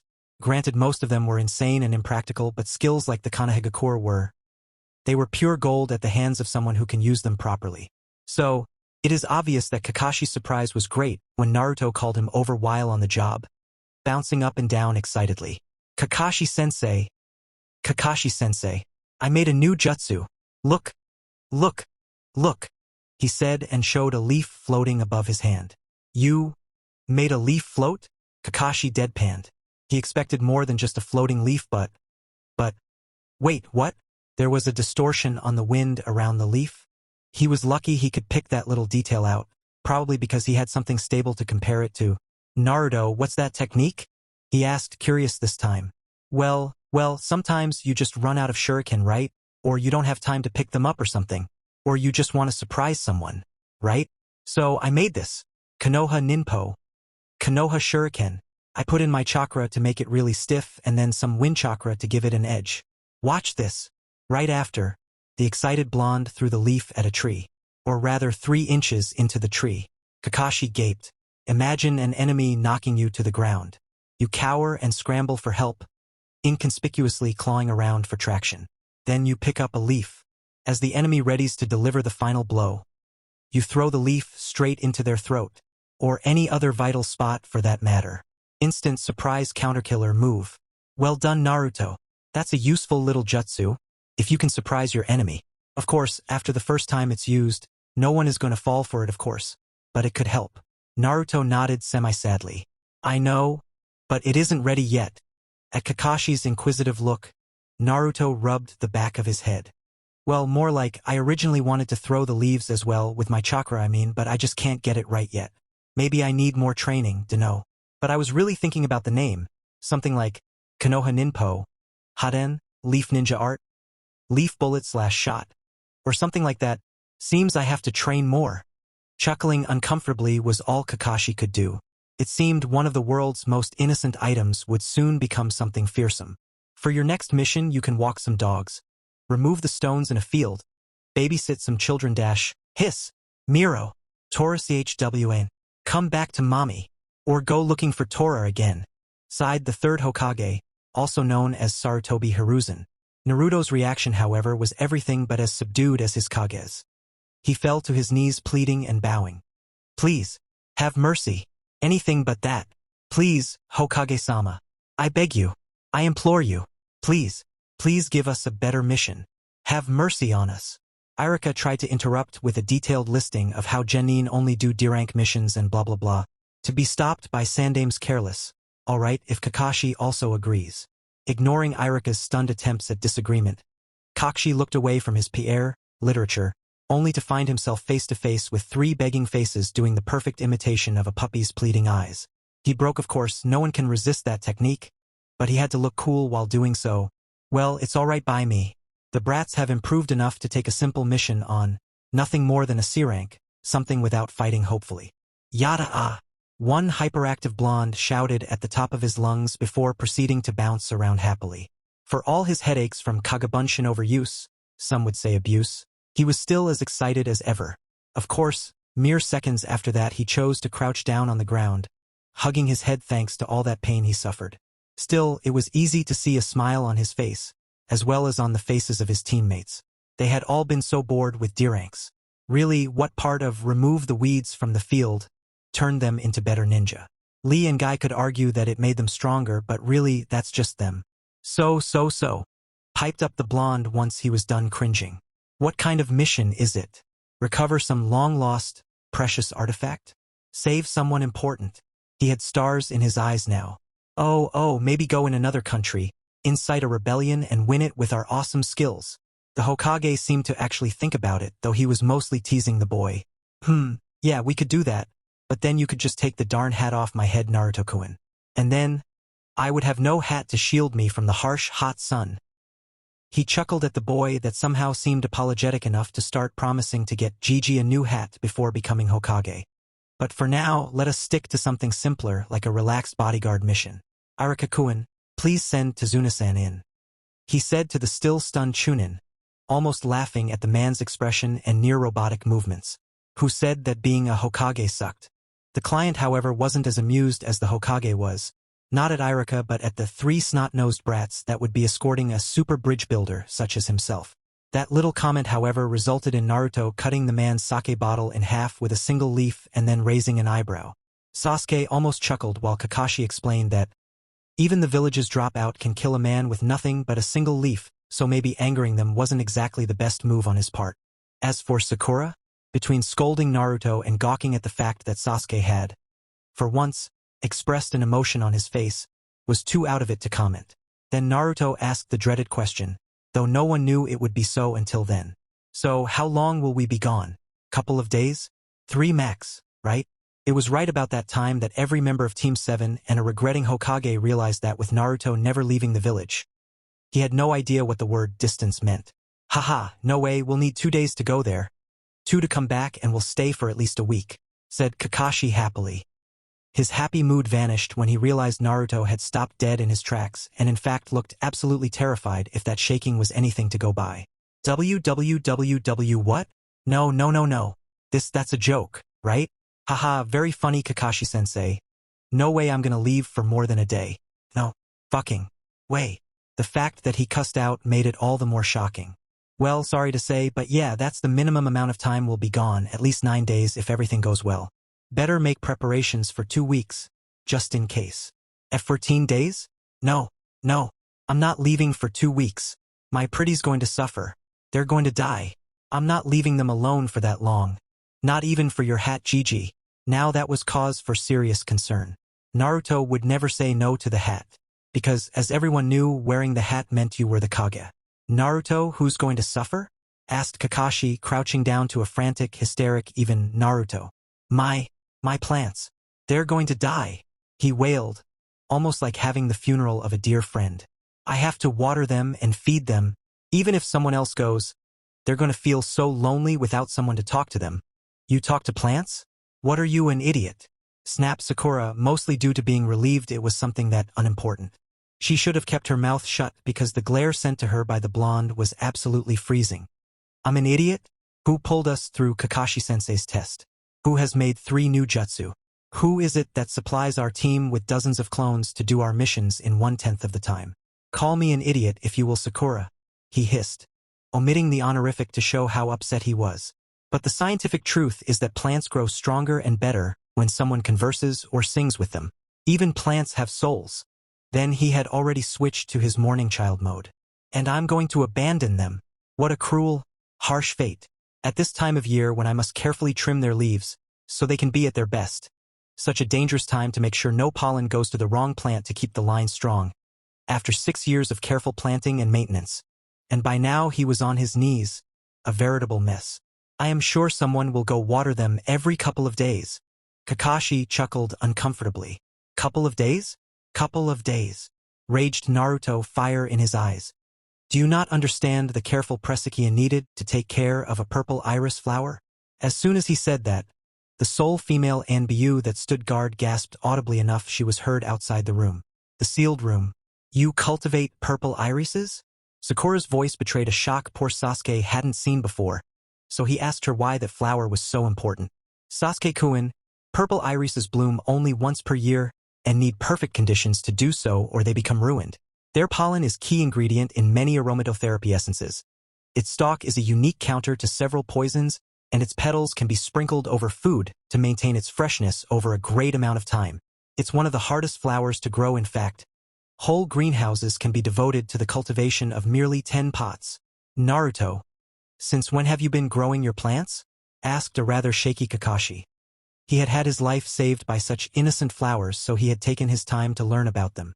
Hearing that his clumsy, hyperactive, almost insane student actually could grow purple irises, I said, for 6 years, haven't I? Asked Naruto back, wiping his eyes. And not only that, but this time is especially problematic. I'm hoping to crossbreed some of my plants. The previous year showed encouraging results, and I have to be there. A stasis field around my house won't work either. Basic level ones would ruin the delicate balance of humidity, and even advanced ones would ruin them due to the offset of time. There's nothing I can do. I can leave a clone behind for a day and maybe miss for another, maybe, but 10 days? 14 days? They're going to die. My pretties are going to die. Now he was tearing up again. Naruto-kun, I may have a solution, piped up the Sandame. Leave a dozen or so clones of yours behind, each to be placed in stasis. I will ask one of my most loyal jounin, Inoichi Yamanaka, to tend to your flowers, and you will have a clone released from stasis each day to watch over and provide instructions. Inoichi-san is very good with flowers. He is the head herbalist of Konoha. He knows a lot, he can help you even. But, just to be sure, I'll tell him to follow only your orders. Alright?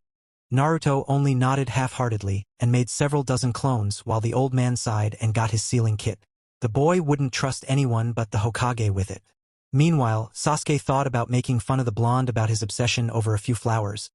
But if he had snapped at Sakura, no one knew what he would do to him, and with the Konoha ninpu of his increasing in quantity and power, he didn't really want to find out.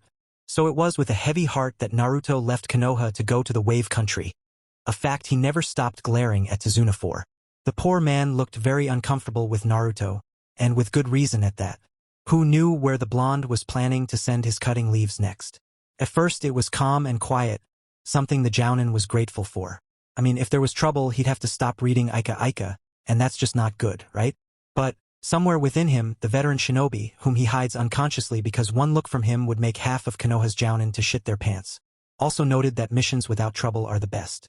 No losses, guaranteed gains, what's not to like? Which was why, when he sensed the trouble up ahead, he all but groaned. However, he was well aware that his genin had grown stronger, and with that, so had their pride. They needed a fight to show them that while they had grown, it wasn't nearly enough to take on a Chunin. So, when the bladed chain appeared all of a sudden, he acted shocked long enough for it to wrap around him, or his Kawarimi Bunshin combo anyway. Even if he hadn't detected their little illusion, he would have had time to replace himself 3 times by the time their chain was around him, let alone when it would have grabbed him. Down. The distorted voices of the 2 unknown ninja came before pulling hard on their chain and ripping Kakashi apart. Naruto, range support, Sakura, bodyguard, snapped out Sasuke, the team's leader. Naruto hadn't liked it, but Sasuke had the right mixture between Naruto's spontaneity and Sakura's patience to take the position. Didn't mean Naruto had to like it, but at least the blonde accepted it. Of course, speaking does not prevent one from moving and engaging in combat. Proven by Sasuke, who immediately threw several kunai at the chain, pinning it on a tree, and withdrawing another pair for the melee that was about to begin. Having trained a lot under Kakashi, Naruto knew what Sasuke was going to do and exactly when he was going to dash left or right. So, using that, he sent forward several clones under guise of kunai. The attackers would be highly surprised by the sudden change. Besides, he had already mastered the Kawarimi to a point he could switch with someone else, say Sasuke for example. Kakashi had originally worried about the blonde. He hadn't seemed too stable before this. In fact, the more he had learned of him, the more he had worried about Naruto's state of mind, or rather the ingenious insanity that had afflicted him. There was no sign of that now. Apparently, the boy had found some books on proper shinobi conduct. He could do anything he wanted off duty, but while in a mission or even worse a combat situation, he would turn into a proper shinobi. Focused, controlled, and lethal. While the left brother, Gozu, if Kakashi was right though it was hard to tell with twins, tried to claw at Sasuke, he was quite surprised to hit only a bunshin and find several kunai headed on him. He blocked, of course. Clawed gauntlets have the advantage of closing a gap in the defenses quickly enough. But he was even more surprised when, after the clanking sound that denoted the successful block, hands seemed to grab his hand. Hands that belonged to several orange-garbed kids, with a kunai in their other hand, quickly aiming for his arm.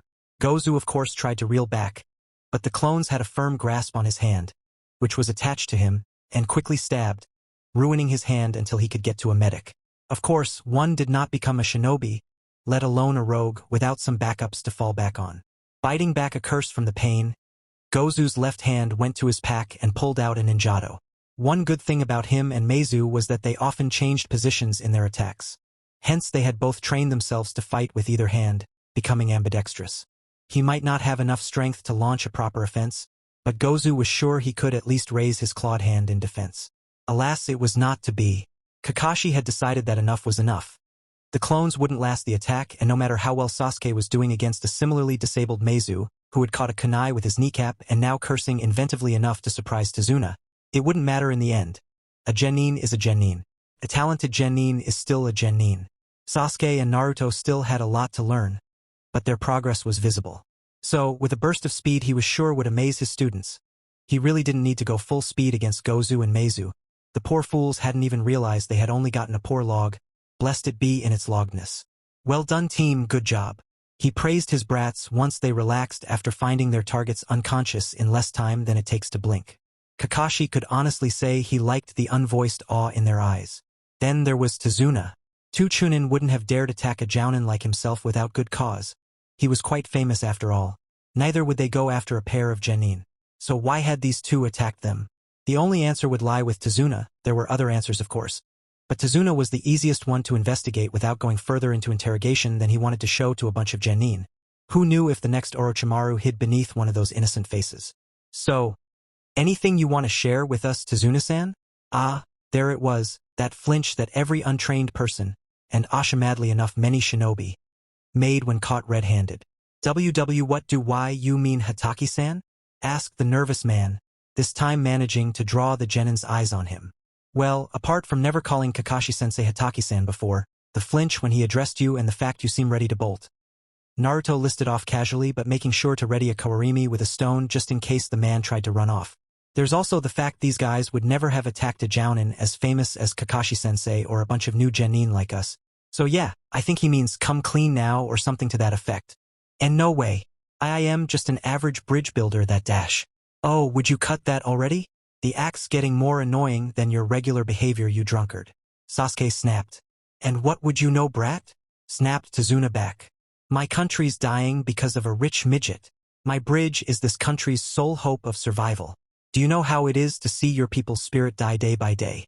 My one grandson, merely half your age, thinks it's pointless to resist. But I'm not giving up. If I have to lie to a rich village that obviously doesn't need my meager leftover money, I'll do so. So, take your holier-than-thou attitude and shove it. The money I paid for a C-rank mission was all the money my country has. If you have to lie, I have to kill, Tsunami-san. Spoke Kakashi, a calm threat behind his words. Konoha may not need money in an obvious way, but there are many other ways you could have made up for the mission's cost. Moreover, you took 3 13-year-old kids, children who haven't been shinobi for more than a few months, and put them against people strong enough to evade capture from their home villages for years. Those two are the so-called demon brothers, Gozu and Meizu, Chunin-ranked missing ninja from Mizugakure. If it hadn't been me or had one of us been less careful, you would have one of these innocent children's lives on your hands. So you take your holier-than-thou attitude away from us before I shove it down your throat. Poor Tsunami reeled back from Kakashi's rant. In all the time he had seen the jounin, he had been laid back, calm, and polite. He definitely hadn't expected that harsher reaction, nor had he expected Kakashi to look like he meant it. Look, I'm sorry, alright? It's just we've been stressed so much, people starving to death, workers abandoning the bridge, no food or money in sight. That bastard has locked down the entire country. I have to do something about it. I don't care if you're going to kill me, but do it after the bridge is built. Just let me take care of my family. Kakashi sighed. Despite his annoyance, anger even, he could see where the man came from. There was war and each fought their own way. Gotouge with his money and Tsunami with his building skills. Truth be told, he too wanted the damn thing to succeed. If not for the praise then for his own peace of mind. But that would mean putting his genin, his brats, in further danger. There was someone who often worked with the demon brothers. Alright team, time to discuss some things. Our client lied to us about the mission. As he has done so willingly, placing a team in intentional danger, the protocol states that we should make an example and return. However, he seems to have had no choice, so we can skip the punishment part. Also, there is one more thing. The demon brothers rarely work alone. There is someone who often leads them, a jounin named Momochi Zabuza, one of the 7 swordsmen of the mist. If he were to attack, I would survive, but I am not sure I would be able to protect you as well. Zabuza is that strong Kakashi-sensei? Asked Sakura, afraid. Kakashi only nodded solemnly. In this world, there are people younger than you but stronger than me. It is also possible that Zabuza may have more accomplices by his side. If that's the case, he let the words fade. At any rate, I call our actions to a vote. I vote against continuing the mission. What do you guys believe? All 3 genin thought about it. They were confident in their skills, Sakura much less than the boys. However, Kakashi was strong, like crazy strong. If there was a guy that could hold him off or even beat him, worse if there was several such guys, they were confident, but their defeat at his hand made them realize that they were still only genin, as loath as a certain pair of them might be to admit that. Naruto made up his mind the easiest. I don't know about all that complicated country dies if I don't make a big-ass bridge stuff. He huffed. Nor do I care. But if I don't try to help them, I won't be able to sleep at night. Tsuna's doing his best, so we have to help him. That's what heroes do, right? Yeah. And we're the big damn heroes, huh? Snarked Sasuke. But you're right, if I backed off, I'm gonna wonder what would happen if I hadn't for the rest of my life. He also remembered Itachi's words. Run, and cling to life. Live out a miserable, pathetic, and unsightly existence. Well, If that's what the murderer wanted, well, fuck him sideways with a morning star, damn it. He was Uchiha Sasuke, last of his clan, and he took orders from nobody. Well, except maybe the Hokage, Kakashi, and his mother. Gods knew he still remembered the first and last time he cursed near her. His ass still hurt. Well, if the dope goes on alone, he's more likely to hop around hugging trees than fight.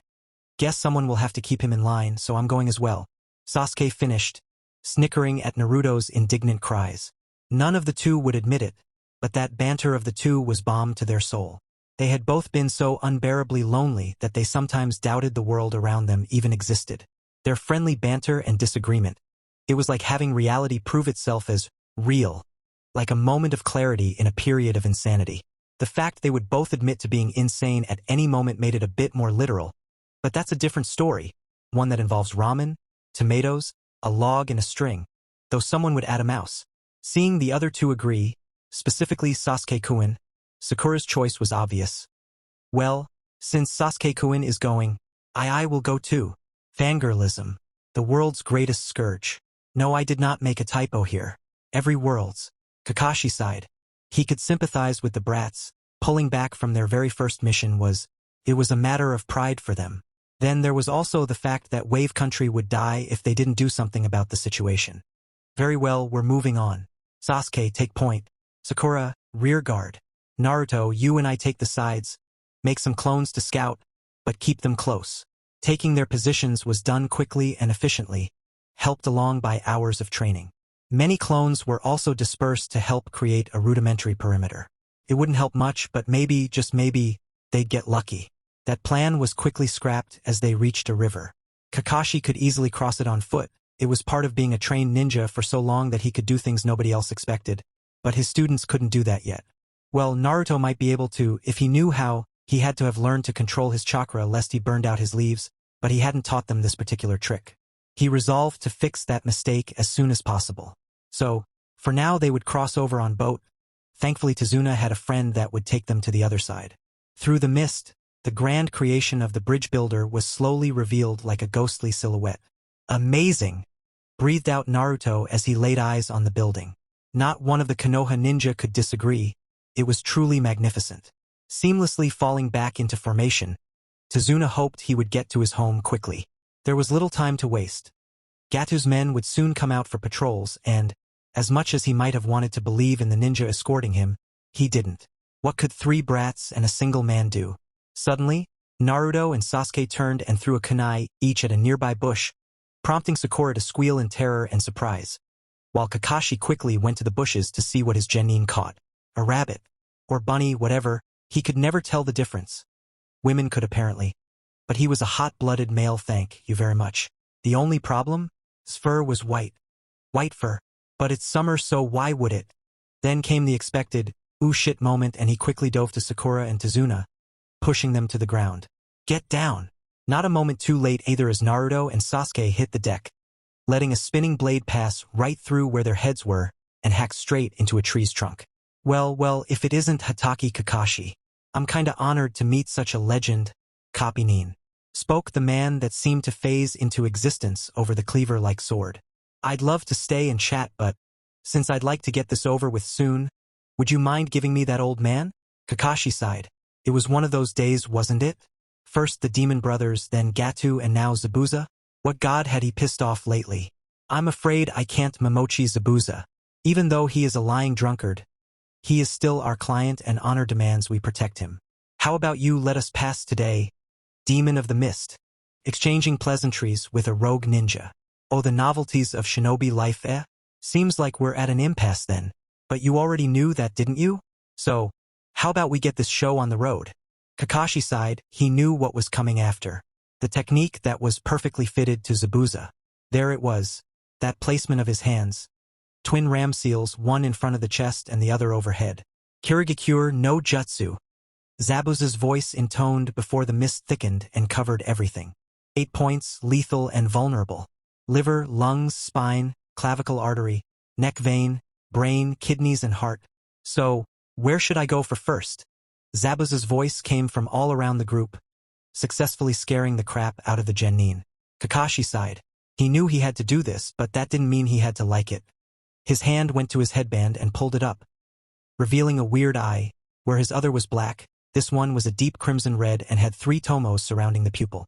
The Sharingan. You could hear the capitals. And that was the moment that Naruto, ever the ingenious prankster and spunky brat, decided to make light of the whole situation. Well, considering the size of that choppa you're holdin' like it's feathers, I don't really think where you strike really matters. That was delivered with such a deadpan voice that even Zabuza chuckled. It was tons better for Sasuke. The poor boy was flashing back to that day thanks to the rogue's killing intent. Kakashi, on the other hand, laughed internally. He had been so preoccupied with his duel that he forgot to take Naruto into account.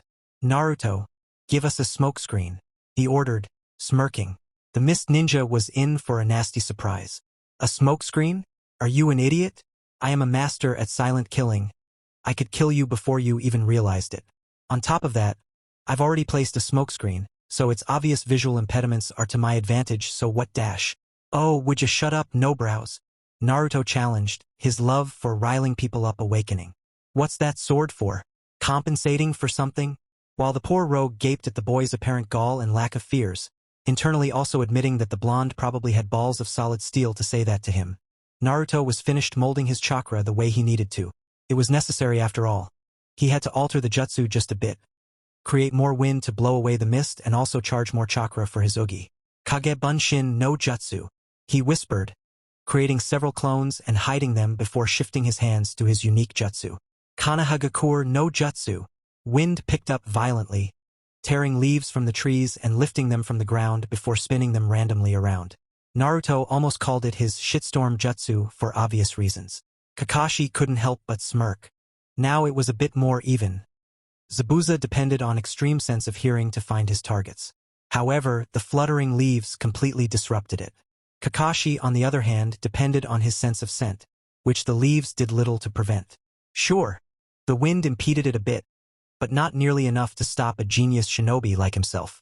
Drawing his trusty kunai, he charged. Clanging of metal against metal came through the leafy cover. Sounds of exertion and calls of techniques that the genin hadn't heard of reached their ears.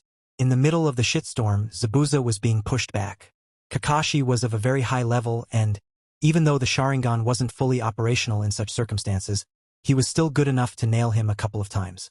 He had also landed a couple of blows on the Konoha dog, but it wasn't enough to decide the battle, or even affect it significantly.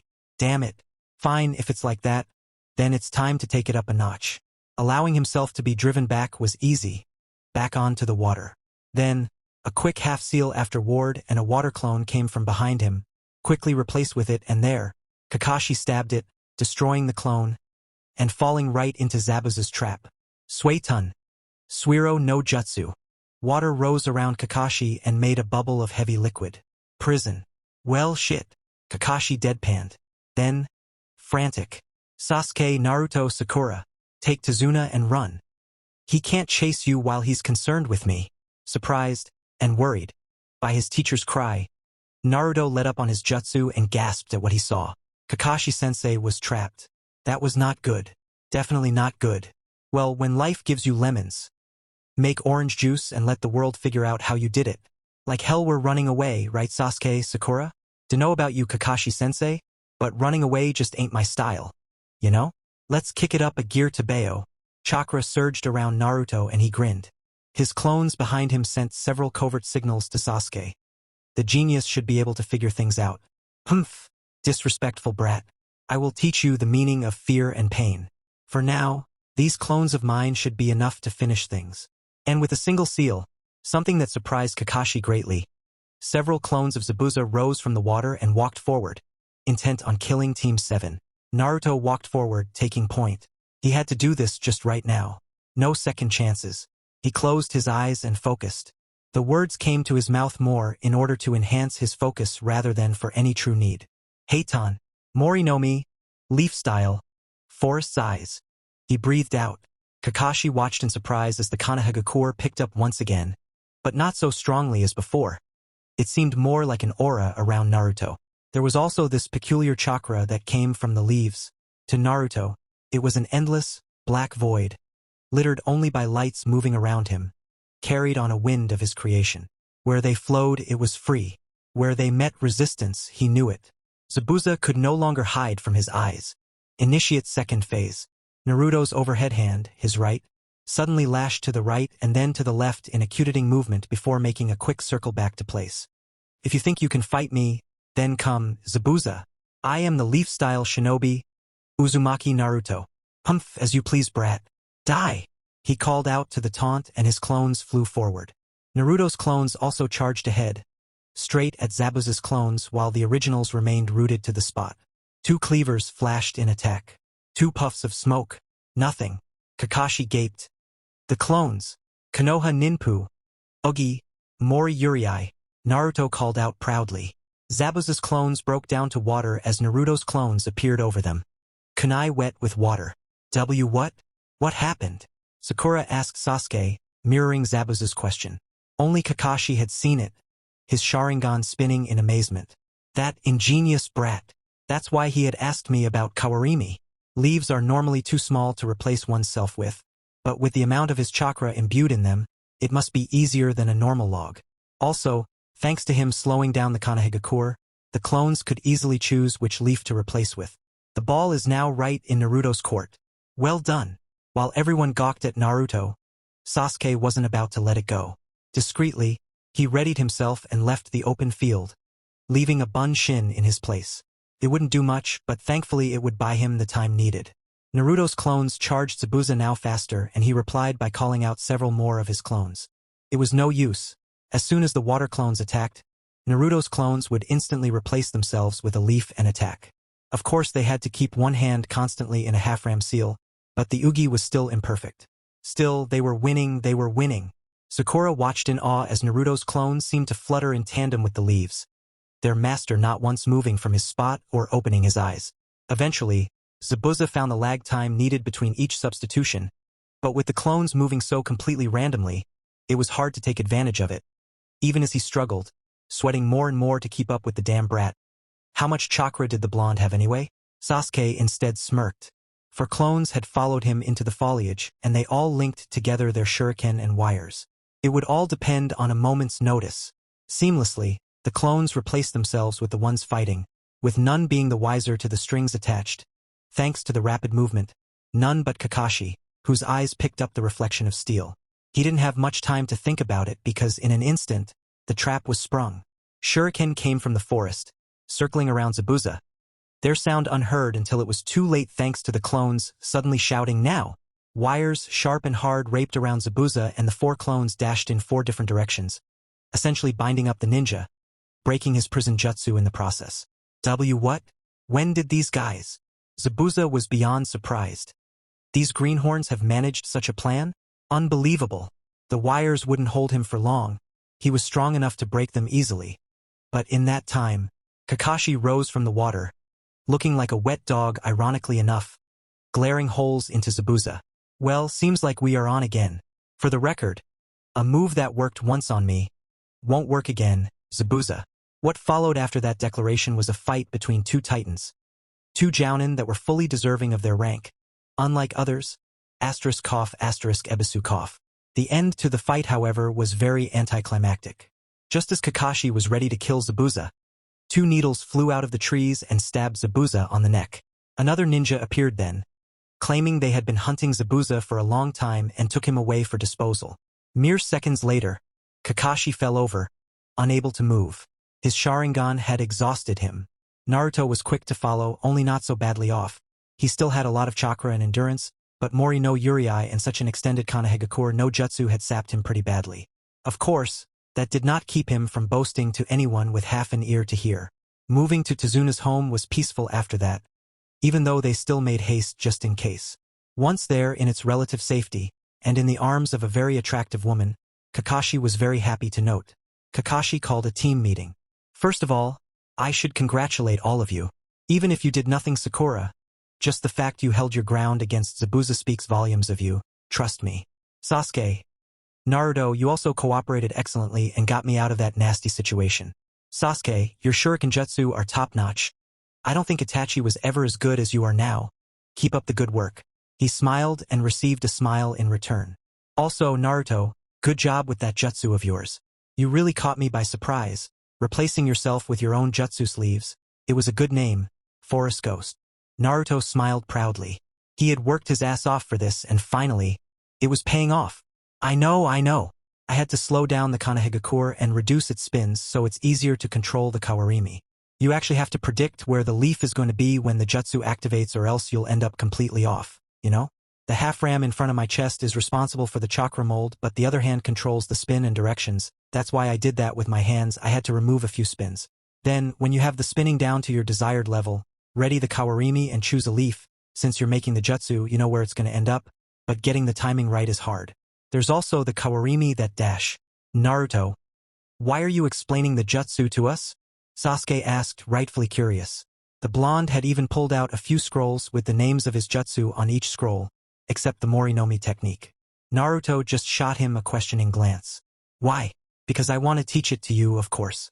I mean, it's natural. I'm going to be a Hokage and the Hokage teach their shinobi all their jutsu. So, I'm going to teach you most of mine. Some I'll keep for myself. I know it's selfish, but I just want a few jutsu for my own kids. You know? He looked strangely at Sasuke, almost not understanding why everyone looked at him, as if he was from another world. Naruto, that's your jutsu, it's yours to use. You're not supposed to teach it to others. Kakashi tried to reason with his student. What are you talking about, Kakashi-sensei? Of course I'm supposed to. Iruka-sensei said that the Hokage teach their shinobi all their jutsu. So, I'd better start teaching my jutsu from early on. You guys are the first to learn them. To know if I'm going to do a good job at teaching them and dash. Whoa, hold up Naruto. Iruka-sensei did say that the ninja of Konoha learned many jutsu from the Hokage, but that did not mean that every Hokage taught every single one of their jutsu. Sakura cut him off. Seeing him not understanding, she continued. It's true that every Hokage left several jutsu behind for the rest of us, but they didn't leave us everything. Each of them had unique techniques that they taught no one. Some jutsu are just for yourself, you know? Besides, you invented these techniques from scratch, don't you feel it's, I don't know, bad to just give them away? Of course not. I'm going to be a Hokage, so I have to teach my jutsu. Iruka-sensei said so I'm going to do it. Naruto was definitely set on his current beliefs. Ugh, what a stubborn dope. Listen, if you had actually paid attention to all of the lecture, Sasuke stopped the blonde idiot savant. You would have learned that they only passed down some of their jutsu, the easier and more generic ones. Each technique is personal, you're not supposed to teach your jutsu to anyone. It's actually an insult if someone tries to learn something you developed from you, unless you offer first. New jutsu are a very important responsibility, Dobe, you need to respect them. Kakashi sighed. His head felt like he had a bloody hedgehog in his skull, trying to get free. Alright, you brats have just exhausted me with this. Go get some rest, tomorrow, I'll teach you something important. Also, Naruto, do not teach your techniques to anyone. For now. I'll explain why later. Now let me sleep, damned brats. He grumbled and dismissed them, wanting nothing more than to sleep. He hadn't even told them of the Hunternin's true purpose yet. Breakfast was a quiet affair, and somewhat painful from Kakashi's viewpoint. Still, it had been good to see everyone fine. Gods know how many assassinations happened while the victims were asleep in the safety of their own homes. Kakashi had done several of them himself. Tsunami was a very capable housewife, however, apparent by the fact that despite their meager food supplies, she was able to whip up a hearty, fulfilling breakfast. There was of course a kid named Inari, who kind of made things depressing more than quiet, but Kakashi could deal with it. Same thing couldn't be said about Naruto, who reacted somewhat weird. Why are you trying anyway? You're all gonna die. Gotouge already won. Spat the little boy while glaring at Naruto and Sasuke, the two discussing various jutsu and how to combine their arsenal. Well, Iruka-sensei said that you only lose when you give up. Besides, I haven't survived so far in Konoha by being easy to kill, neither Sasuke or Kakashi-sensei. Sakura-chan has a bit of work ahead of her, but I don't think she's just going to lay down and die. Oh yeah, and who's that Iruka-sensei guy, huh? I bet he's just another loser. Oh, shitpiss, Kakashi and the rest of the team thought while Naruto seemed to simply lose emotion. For an emotionless glare, there were few things that could rival it in hostility or creepiness. Listen here, brat. Naruto spat venomously, making Sakura shiver, remembering the last time he spoke like that. If you ever disrespect Iruka-sensei in front of me, I'm gonna rip out your guts, tie them around your throat and hang you from the ceiling. Got it? And if you ever even imply anything bad about my friends, I'll make death seem like the sweetest release possible. Go die in a ditch, loser. Death's already better than life. Isn't that why you're thinking? So why don't you do us all a favor and slit your wrists, you damn crybaby? Ignoring the shocked look from his team, though Kakashi also had an underline of sadness and Sasuke one of vindication, Naruto stormed out of the house. He only stopped at the door to look back and tell them he was going to look for a good place to train. Then he was gone. Whatever. He just made it up. Doesn't like that someone's actually suffered while he had his family coddling. Further talk from the boy was halted violently when Sasuke leapt at him, brought him to the ground and stopped his kunai less than an inch from the boy's right eye. Made up? Coddled. Sasuke spat out venomously. One thing he shared in common with the blonde was that they had both suffered. They had both known loss. You pathetic little weakling, what do you think you know of pain? Of suffering? Of sorrow? Of loneliness? Sasuke was shaking now, his eyes red with fury. Suddenly he pulled back. You are not even worth killing. At least you have your mother and your grandfather. I lost my entire clan in one night to my own brother and Naruto. He never had anyone to begin with. Instead he had to shoulder glares and insults from the entire village. I'm following the dobe. I'll make sure he's alright. Wait, Sasuke-kun. Sakura made to follow her crush, but Kakashi quickly held her back. Kakashi-sensei, I have to go to Sasuke-kun. And do what? He needs time to calm down now. We'll get to them soon enough. Both of these boys. They have suffered far more than they should have. Only war victims can say they have felt more pain. To handle all that pain as well as they have until now, they are much stronger than any of you here may think. Kakashi finished calmly, giving a very sharp look at both the boy and his female student. Anyway, Sakura, go fetch my medkit from my bag. I'm gonna show you a few tricks for field medics. Most of that stuff isn't in books, it's things you learn by experience. Might as well get you as much as we can. Sasuke found Naruto only a few minutes walk away from Tezuna's home. The blonde was furiously punching a tree.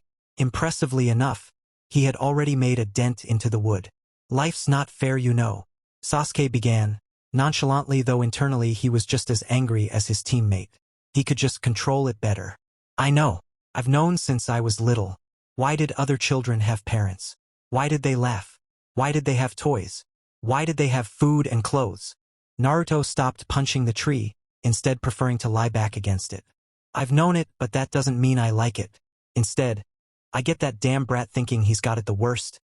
Hell, I'm sure someone has had it worse than the both of us combined. How could that damn brat just give up so easily? He just reminds you of yourself, right? Sasuke smirked against the glare, then his eyes softened as he took a seat next to Naruto on the same tree. Same with me. Sometimes, you just can't help but wonder, why did I get up this morning? Why am I even alive? Why don't I just give up? Giving up seems so easy sometimes. Doesn't it? Just lay down and stop breathing. No more pain. No more worries.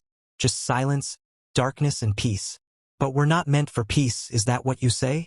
Some part of us just likes going up against all that. What are we, masochists? That, or we've already gone off the deep end, trapped inside a dream within a dream. Or maybe, just maybe, we are simply stronger. What do you think? I'll take answer number 2 with a little bit of number 1. Then again, can you imagine any sane genin fight a jounin like we have? PSHH, we could make psychologists need psychiatrists. That's how messed up we are. It's not us. It's the world that's messed up, cried out Sasuke suddenly, throwing his arms in the air comically. Both genin broke down laughing hysterically after that. Yeah, neither of them was exactly sane or even near it. An hour later, enough time for the both to calm down by Kakashi's reasoning, the two were found deep in a taijutsu match. Naruto was the first to speak. Though Sasuke's eyes held the exact same words his teammate spoke. Oi! What the hell took you so long? Don't tell me there's something secret going between you two. The slight wiggling of his eyebrows made the secret quite clear, and both male genin enjoyed Kakashi's gagging reactions. He wasn't a pedophile, for crying out loud, and Sakura's screeches of denial. Alright, if you feel well enough to joke, then you're good enough to train. It's a good thing we have a forest here too. You see, Zabuza is probably still alive. Hunter need dispose of their target's body where it falls, and senbon are weapons that rarely kill. Even if it had been poisoned, it would have taken time to affect someone like Zabuza no matter how potent the toxin. If that's the case, next time we stand against not only Zabuza, but his accomplice as well. I can handle Zabuza himself, but you'd have to take care of that fake ninja. And knowing that Zabuza wouldn't cooperate with a weakling, he's bound to be good. Even together you probably wouldn't be enough.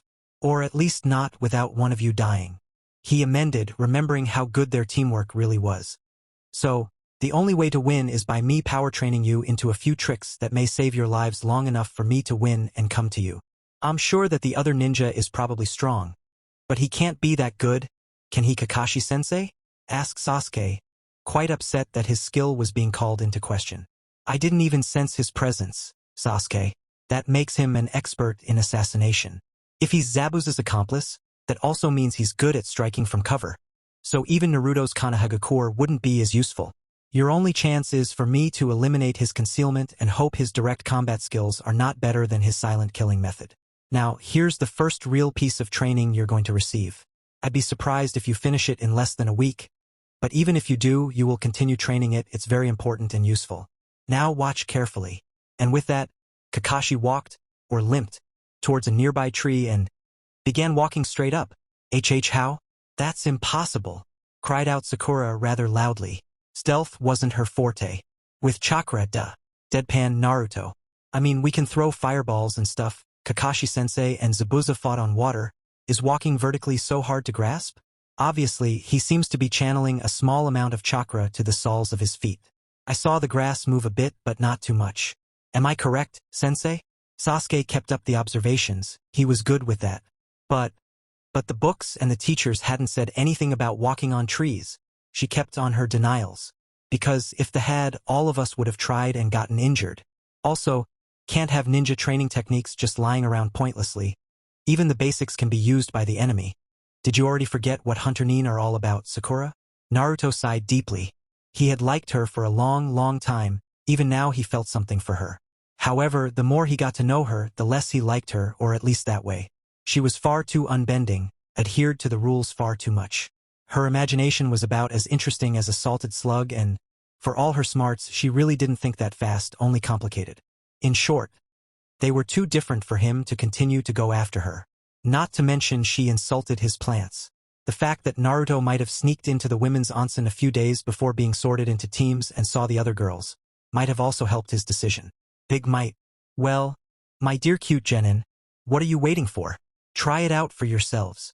Kakashi urged his students. It would be fun to see them fall and realize that it really wasn't as easy as it looked when you don't know how it works. That did not happen. While Sakura held back, likely expecting instructions from her teacher, the boys didn't wait. They each took out a kunai and glanced at each other, the message in their eyes clear. First up wins challenge accepted. Then they gathered their chakra to their feet and charged. Each took several steps up the tree when the bark under Naruto exploded outwards while Sasuke's foot slipped. Both of them, in a creepily identical way, leapt back and away, tumbled through the air and landed on their feet. Kakashi was impressed. They hadn't managed to go up, nobody did it the first time, but they had gone up further than he had expected. Yes, it's that simple. Channel a small amount of chakra to your feet and maintain it. As you saw, too little and you slip, too much and it blows up. Sakura, how about you try it? The pinkette looked somewhat indecisive, but believing that a perceived shrug by her crush meant go Sakura. Conquer this and prove your love to me. She nodded determinedly and walked forward. Having a rough idea of how much chakra was needed, having seen her entire team succeed and fail at the endeavor, she gathered what she thought should be about enough and placed one foot on the tree. After making sure it was stuck well, she lifted the other and placed it on the bark. She adjusted the levels a bit, getting a feel for when she had too little or too much, and soon she had it down pat. It was tiring her, of course it had to be a high-level training after all, but she managed to climb up the tree on her first try. Well, she actually managed it on her first try. Doesn't surprise me really, her chakra levels are so low she has control to rival me. Compared to the boys, however, she's not even a drop in an ocean. Then he noticed the way Naruto looked at Sakura. That look. Why don't I like that look? That's a bad look. It sticks, Naruto said, next to Sasuke. Her legs stick like glue. Well, duh, idiot, that's what we're doing. Kakashi did it too. Remember? The Uchiha snarked. Internally he was curious though. It was that look Naruto had every time he came up with a new, insane idea. Why, what's on your mind? Chakra is adhesive? But what if? And Naruto kneeled in front of Sasuke to a large pile of leaves. He made a single half-ram seal and stuck the same hand's pointer and middle finger inside. When he pulled it out, a leaf had been stuck. There was another leaf stuck to the first one, and a third, a fourth, and several more, making a chain. No way, muttered Sasuke. The dobe, the freaking dead last, had managed to make something brand new out of an exercise he hasn't even completed. What's this? Konoha Ninpu. Konoha Muchi? Leaf ninja art? Leaf whip? No, I think I have to work it a bit more to make them go rigid. I was thinking a sword. Naruto nonchalantly responded, likely not really understanding just how abnormally rare it is to make a new technique on the drop of a hat. Kakashi, however, was shocked for another reason. Naruto had enhanced a series of items by only focusing on a single of them, an aura enhancement of sorts. How can he have the control to chakra enhance a dozen leaves at once and still not be able to perform tree walking? He raged internally. Then, he realized it. Naruto had learned how to enhance multiple leaves due to his tampering with his skills and tricks all the time. Nobody taught him how. He was self-taught. That meant that the boy had simply skipped several lessons. Naruto probably hadn't realized it when he did something other genin his hadn't imagined of yet. Damn. Now he was feeling left behind. He could do that at his age too. Kaika, wherefore art thou, Aika? Take this lonely teacher into your generous bosom. Alright, Naruto, make a clone or a dozen to look into your leaf sword, whatever idea. But get back to work yourself. You too, Sasuke. Neither of you boys want Sakura to leave you behind? After all, if you master tree walking, it makes it possible to learn any type of jutsu. Hook, line, sinker, and pretty damn near the entire bay the fisherman was in. Both boys shook themselves. One made a dozen clones, and as one they charged their trees. Ignoring them, Kakashi effortlessly leapt to where Sakura was, scaring her as she hadn't thought it possible to leap that far in such a condition. Poor girl, he had taken on samurai squads in worse condition. As for you, Sakura-chan, you are way too tired from just a simple hike. Do it a couple more times, it will help develop endurance. The pinkette only mumbled something about how Sasuke-kun wouldn't like a butch woman, and grumbled all the way down and up before and sitting down next to the tree to watch her Sasuke-kun. It made Kakashi sigh, really. The girl was so smart, theoretically, but she was incapable of applying her knowledge and brains in practice. She just couldn't. She froze in danger, spoke loudly when silence was needed, and she never really made an effort. At least Rin had been.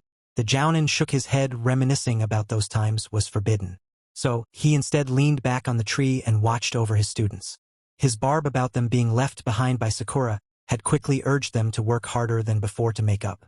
It was noon and the boys still hadn't gotten the hang of it. But Kakashi wasn't surprised.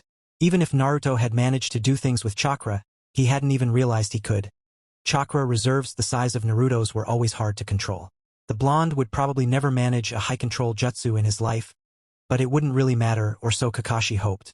Sasuke was doing better, but the rate of his development was slower than Naruto's, and that made no sense.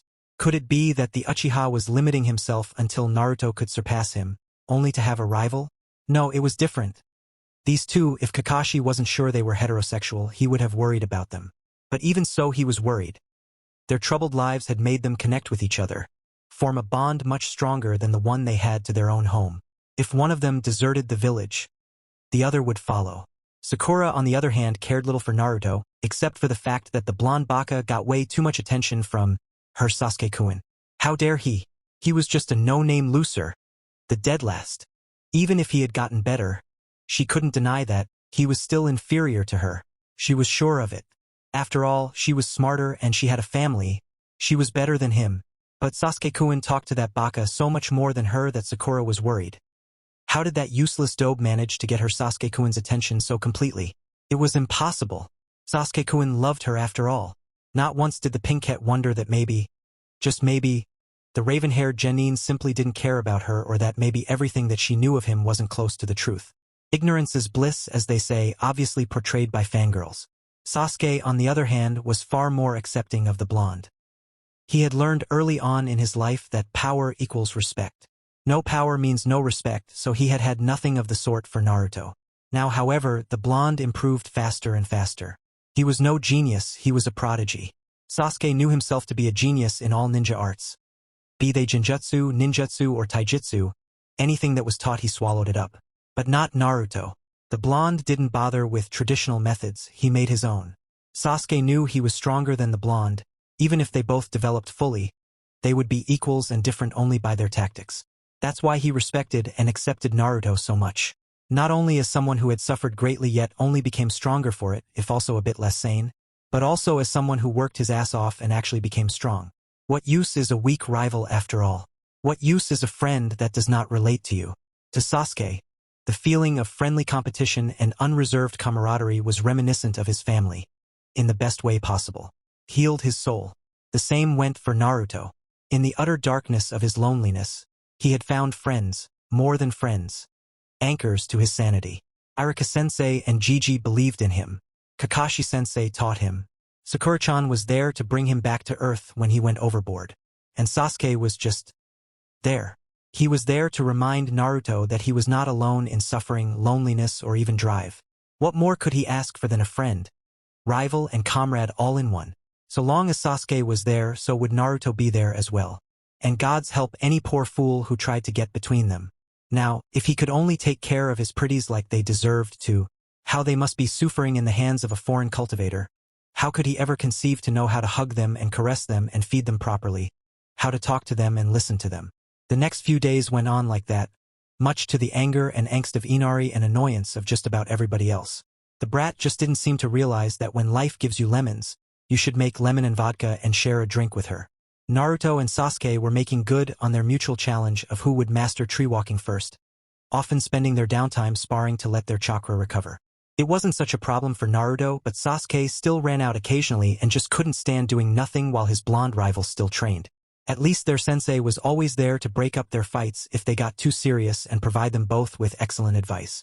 Unsurprisingly, Sakura did the absolute least of work.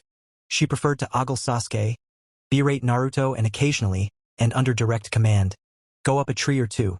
She had Sasuke-kun and Kakashi-sensei after all. It didn't matter how much Naruto or Kakashi tried to urge the girl to work harder. She only did so under Sasuke's HN agreements and ever since she saw the desolate place that Wave Country had become. Something about the hopeless atmosphere urged the girl to try a little bit harder. It was a shock to her to see children beg for dregs of food. In the end, it sort of became a habit for the team to let Naruto and Sasuke practice until they came back. Both of them were so stubborn and hard-headed that they just couldn't handle defeat. They simply did not accept it unless they couldn't lift their tired and beaten bodies from the floor. Tsunami, Inari's mother, was at least kind enough to leave them a few plates of food for them to come eat whenever they were done with training. Naruto even told Sasuke he could use his fire jutsu to heat up the plates. Not as a combat technique, but more to get a feel for freeform chakra manipulation. Much like the blonde often did himself via lifting leaves and other items. Sasuke hadn't believed it to be very useful, but he reneged on that belief when he suddenly belched out a small gout of fire during a heated taijutsu match, straight into his right hand. He had managed to burn off all the hair on his hand, but Kakashi had been fast enough with his water canteen that no further damage was dealt. This was going to be one of their last night in peace, Kakashi had told his team. Near-death states were hard to recover from, especially considering the beating the rogue had suffered. Kakashi didn't take too kindly to his team being threatened. But if the second ninja had such knowledge of acupuncture, then he probably also knew how to treat wounds. Overall, it would take the man a week to recover. Thankfully, a little more than what Kakashi had needed. Though the legendary shinobi could have fought even with a single day of recovery, he would definitely not be able to face a ninja at Zabuza's level. Sasuke and Naruto decided that enough was enough. They needed that training completed, darn it. How dare it oppose them, future Hokage and Uchiha elite. Usually bother were quite humble, but this time they just had to do it. They couldn't let their teacher down, nor each other. Annoyance that Sakura had gotten it down at her first try was also a factor. So, as they were wont to do, they trained and trained and trained until they got it right, only to fall unconscious approximately 10 seconds after their victory as their adrenaline rush died out. They awoke the next day to an unfamiliar presence. A girl dressed in a flowery kimono with a small wicker basket in hand, several herbs sticking out. While Naruto didn't much react to a foreign presence so near to him, despite his harsh life he hadn't really developed the shinobi instinct of constant vigilance. Sasuke did react by rolling away and palming a few kunai. One would argue that tormenting someone about the death of their family made for a good training tool. That person would get violently dismembered by a certain Uchiha. The girl seemed to reel back and away from the two genins, surprised and frightful. Understandable, really. Oh, I'm sorry, I was just worried you had caught a cold or something. She spoke hesitantly. Inwards she was also wondering about why the two were sleeping side by side. To her understanding, which granted did not amount to much, Such closeness pointed to specific kinds of relationships. Unfortunately for yaoi fangirls, nothing of the sort went on between Naruto and Sasuke. However, the night was chilling and warmth was precious. Not to mention the fact that alone they could easily speak with each other without having to show anything but who they truly were.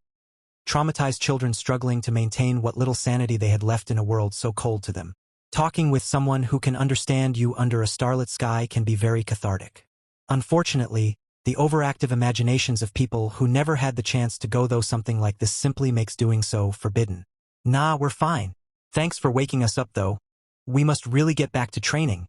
Naruto rambled in his characteristic manner. Sasuke just stretched out, letting a HN escape him. Train? Whatever for? The girl asked. Well, we're ninja shinobi, you know? So we have to train to become stronger and stronger. Right, Sasuke? HNN. He said, yeah. Don't worry, after a few months you could decode his words too. He's just shy.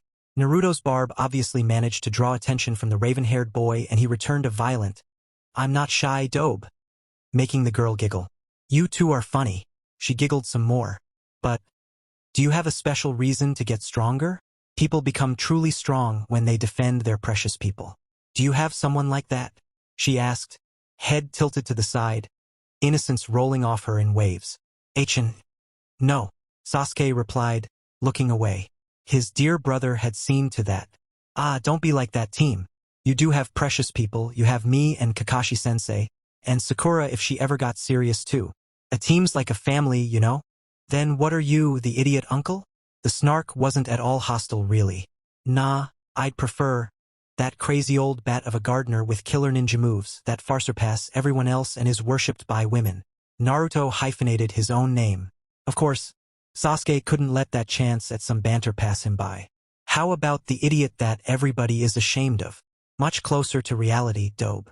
Further disagreement was interrupted by further giggling from the girl. You two seem to be getting along pretty well. Are you each other's precious person? She asked, looking at them strangely. Each other's precious per god and oh. Naruto screamed and went to the side, dry heaving. No, just no and oh. Similar sounds were copied by the other boy. Where did you get that idea from? Gods above. I need brain bleach. Sasuke could have made many pointy remarks about Naruto at that moment, but he was much more preoccupied with trying to withhold his own rebelling stomach. Brain bleach indeed. Oh, the girl realized she had misread their circumstances. The place was rather chilly at night, well for most people anyway. I'm so sorry. You were really close and… Yeah, Naruto spat some bile off his tongue. But it gets rather cold at night. Couldn't walk back home. We had ran out of fumes to run on. But… Sheesh ne-chan. Next time keep those dreams to yourself. Please. The girl got up, still giggling demurely, hand before her mouth. Oh my… Look at the time. I must have been out for longer than I thought. I really have to get back now. I have to treat my uncle. Why, he's hurt. Did Gotouge and his scum threaten you? Naruto fixed her with a concerned look. You can come with us, you know, we could probably provide with some extra medication too. No, it's all right. The girl hastily denied the offer. It's nothing important. Just a cold from fishing after hours. These herbs should have him back on his feet in no time. Then the girl turned to leave and, just as Sasuke was getting ready to ask her something, she turned back and winked at them. By the way, my name is Haku and I'm a boy. B-boy? Naruto whispered disbelievingly. No way I'm buying that. That person's cuter than Sakura. Almost on par with Ino. Ino isn't cute. She's an early bloomer, baka. Sasuke disagreed. In fact, she's just a pushy know-it-all that doesn't know all that much really. And the screeches. Gods. She has probably damaged my ears. I know Kiba has had to go to the hospital thanks to her. Yeah. But still. Such cuteness. Whatever. You noticed it, right? Sasuke focused back on the track the girl had been on. She had disappeared in mere seconds. Yeah, she lied. I know how lightly you sleep and she got so close.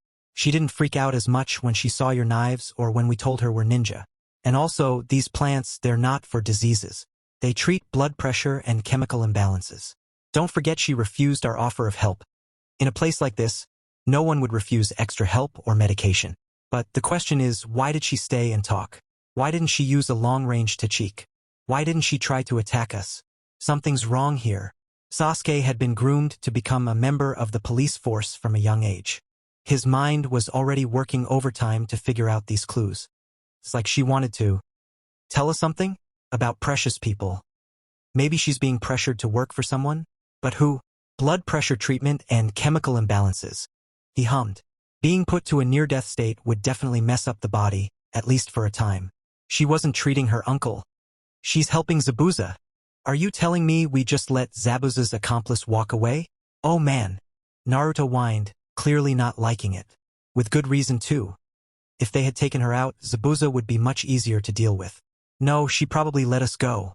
If she's Zabuza's accomplice, she definitely know how to take us down, both from stealth and out of it. But why? It makes no sense. Unless, could Zabuza have some sort of leverage over her, some loved one, a precious person? That would explain what she told us. But still, I think something's missing, like she wants us to win, but not in just any way, but a very specific one. I can't make heads or tails of it. Well, if you can't figure it out, I'm not even going to bother about it. I just think it's a bit simpler than that. I think we should go back though. We did manage our chakra control test, so we should be clear. Maybe he'll get us a new training or something. Right? Sasuke drawled. And you want fries with that? That guy probably only taught us because he was too tired to turn pages on his Ika. I wouldn't say no to fries, but I would most definitely prefer ramen. A gurgling, almost roaring, sound from Naruto punctuated that sentence, soon followed by a similar from Sasuke. The two boys ended up walking back hungry and discussing about food. Or, well, Naruto did anyway. After a fulfilling breakfast, courtesy of Tsunami, and a rather long rant about staying outside after hours, again courtesy of Tsunami, Naruto and Sasuke were rather glad to be away from the gentle courtesies of the woman. She may be a civilian, but she was a civilian mama, and that made her bloody scary. Not even Kakashi managed to escape her ranting, especially his irresponsible nature and laid-back attitude, letting two innocent little boys wander off into the wilderness. Ahem. Back to what's important. So you're saying you met someone who could be an accomplice of Zabuza, had a friendly talk, and he went on their merry way? Is that what you're telling me? Yup. Naruto nodded. Though, keep in mind, that person also had herbs that could help with Zabuza being healed. That means he is also a medic, so he could be ready to fight again soon. The various herbal teas I made you should have helped a bit. But I'm no medic, I just mixed and matched. Yes, he had. Taking random herbs, he had made various teas for his teacher. Said teacher didn't drink one of them. He trusted the boy, but sometimes Naruto wasn't exactly the most predictable person. Case in point now. She said something about precious people though. Wonder if she'd like my pretties. My pretties would like her. They're very cuddly sort of plants. Would you like to be adopted by one of my pretties? Kakashi-sensei? You'd have to take good care of her though, or she'd have to scold you. They are very sensitive, my precious pretties. Now what could he say to this? The hopeful look in the blonde's eyes was heart-wrenching. How he could manage to pout like that while being 13 years old, Kakashi would never know. I'd rather not. I don't know how to best take care of your pretties. Wouldn't want them hurt now, would we? No, we wouldn't. She would throw a tantrum, and that just won't do. Naruto shivered. Either way, today you should stay here. Don't think I can't tell when a student's worn his chakra raw. Sasuke may have less endurance, but he isn't nearly as wiped as you. Are you telling me I'm confined to bed rest? Naruto was near apoplectic. Had he not proven that he was equal to everyone? Today only. It's just a problem with people that have naturally high chakra. Until you mature, there is a limit at how much chakra you can use in a day. It's not about how much you have, rather how much you wear out your circulation system. Think of it like friction burns. You use it more than everybody else, so you get burned. Sasuke doesn't, since he doesn't have anywhere near your amount of chakra, so he doesn't get burned. He gets a little raw though. When you mature, in a few more years, you won't have that problem. It's nothing bad. Trust me. But if you channel too much chakra today, it's going to hurt like hell. Kakashi rubbed the back of his head with his hand. He was talking from experience. Besides, someone has to watch Tsunami and Inari, you know. Starting tomorrow, we'll have normal shifts of 2. Alright? I'm not telling you to stay in your bed, just to let your body recover. Ah man. Naruto whined. Alright, I get it. But I better have something exciting tomorrow. Well, we'll see. Tomorrow you can help around the house if you want. The garden needs some looking after, and I think your clones would be a great help. But today, just stay here and rest. In mere moments, Team 7 had left the building, off to the bridge, leaving only their blonde teammate behind with their secondary wards. Sitting in the garden, hands idly stroking the soul rose plant in there. Naruto looked out. Something was off about the Hishi they had met today. For just a moment, he thought he had seen an endless loneliness and sorrow in those dark brown eyes. Almost like what he had a long time ago before his pretties. There was also the herbs. They were not the strongest acting variety, but they were rather fast acting. Why go for greater recovery rate at the cost of less total recovery? Like poisons, one could use a fast-acting one that caused nothing worse than dizziness, or they could go for a slower-acting one that could do much worse, be it blindness or even death. So why use the weaker effect? Unless, oh, shit, he thought. Using the weakest herb meant very little if you had already mostly recovered. Before he could leave the house, however, there was a crash and a scream. A woman's scream. Letting go of the plant, Naruto dashed back home, worried that maybe Tsunami had slipped or something. He wasn't that lucky. Two sword-bearing men, covered in ugly tattoos to disguise their even uglier scars, held her at sword point, sneering and leering, obviously threatening her. If there was a list of things that Naruto could not forgive, rape and murder were within the top 5 easily. And he knew that look in their eyes. They were going for it. Both of the sins. When one of them grabbed Tsunami's chest roughly, Naruto broke free of his hate-induced daze and acted.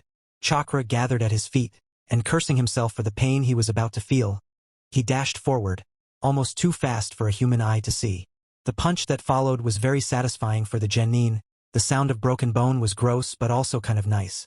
But maybe that was his hate talking, because his enemy certainly would be unable to speak for a long time. His lower jaw had been shattered.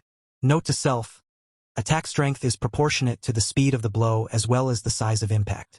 Must research further, especially with Kawarimi. He didn't have much time to think though, as he quickly lashed out with another blow at the other swordsman.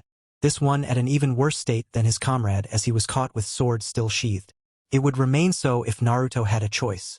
The blonde quickly bobbed and weaved closer to the enemy, copying another genin that fought only with his fists, and quickly sent out a 5-hit combo that ended with a vicious uppercut. Then, before the guy had time to recover, Naruto spun on his heel and gave him a vicious mule kick at the gut. Sure, it wasn't as coordinated or effective as Sasuke's style, but it got the job done. With both men down, Naruto quickly turned to the distraught woman he had just saved. Damn, he was good. Comforting her son, who had been seconds from charging to his certain death to protect her. Deciding that the boy's attention would be much better for the woman, Naruto turned to his defeated opponents. A quick search and a length of rope later and the place was safe. Tsunami-san, I have to go. These guys are accomplices of Zabuza and Gotouge. My team will need all the help it can get. You should go to a friend's house and barricade yourself. If we fail, be ready to run. Then he dashed up to his room. He needed to get some extra weaponry. Zabuza would not underestimate them this time, and there was that second ninja to contend with as well. The wind wheezed past Naruto's ears as he ran. He had to move fast to get to the bridge in time. Sasuke was strong and so was Kakashi, but the enemy was stronger still. Zabuza was on Kakashi's level and his aid may be beyond even that. At least his chakra hadn't hurt him yet. Seems that the damn demon's presence helped in more than reserves. It still felt weird and raw, as if scratching on a bruise when going over a small amount, but he could take it. He has taken far more pain before, after all. On the target location, however, none were as calm. Zabuza knew that Kakashi was on a level above that affected by fortunate circumstances. He had been underestimated before, it would not happen again. Sakura and Tazuna were scared out of their wits, knowing, or assuming, the strength of the other fighters in the area. The hunter in the mask was hesitating. There were people like him, lonely like him, strong like him, in this place. Could he bring himself to kill them? Could he become a true shinobi? A person that tails after death? Surrounded by icy mirrors that held his enemy no matter where he looked, Sasuke was just as troubled, only more worried. This was bad. This was really bad. He had fallen right into his enemy's trap, right into a jutsu he could not break out of. The demonic ice mirrors, as the fake hunter had called them, were immune to his weapons, his katan jutsu and his own kicks. What was he to do? A memory came to his mind. Hope you guys enjoy first part of this fanfic. If you want second part, make sure don't forget to comment for part 2.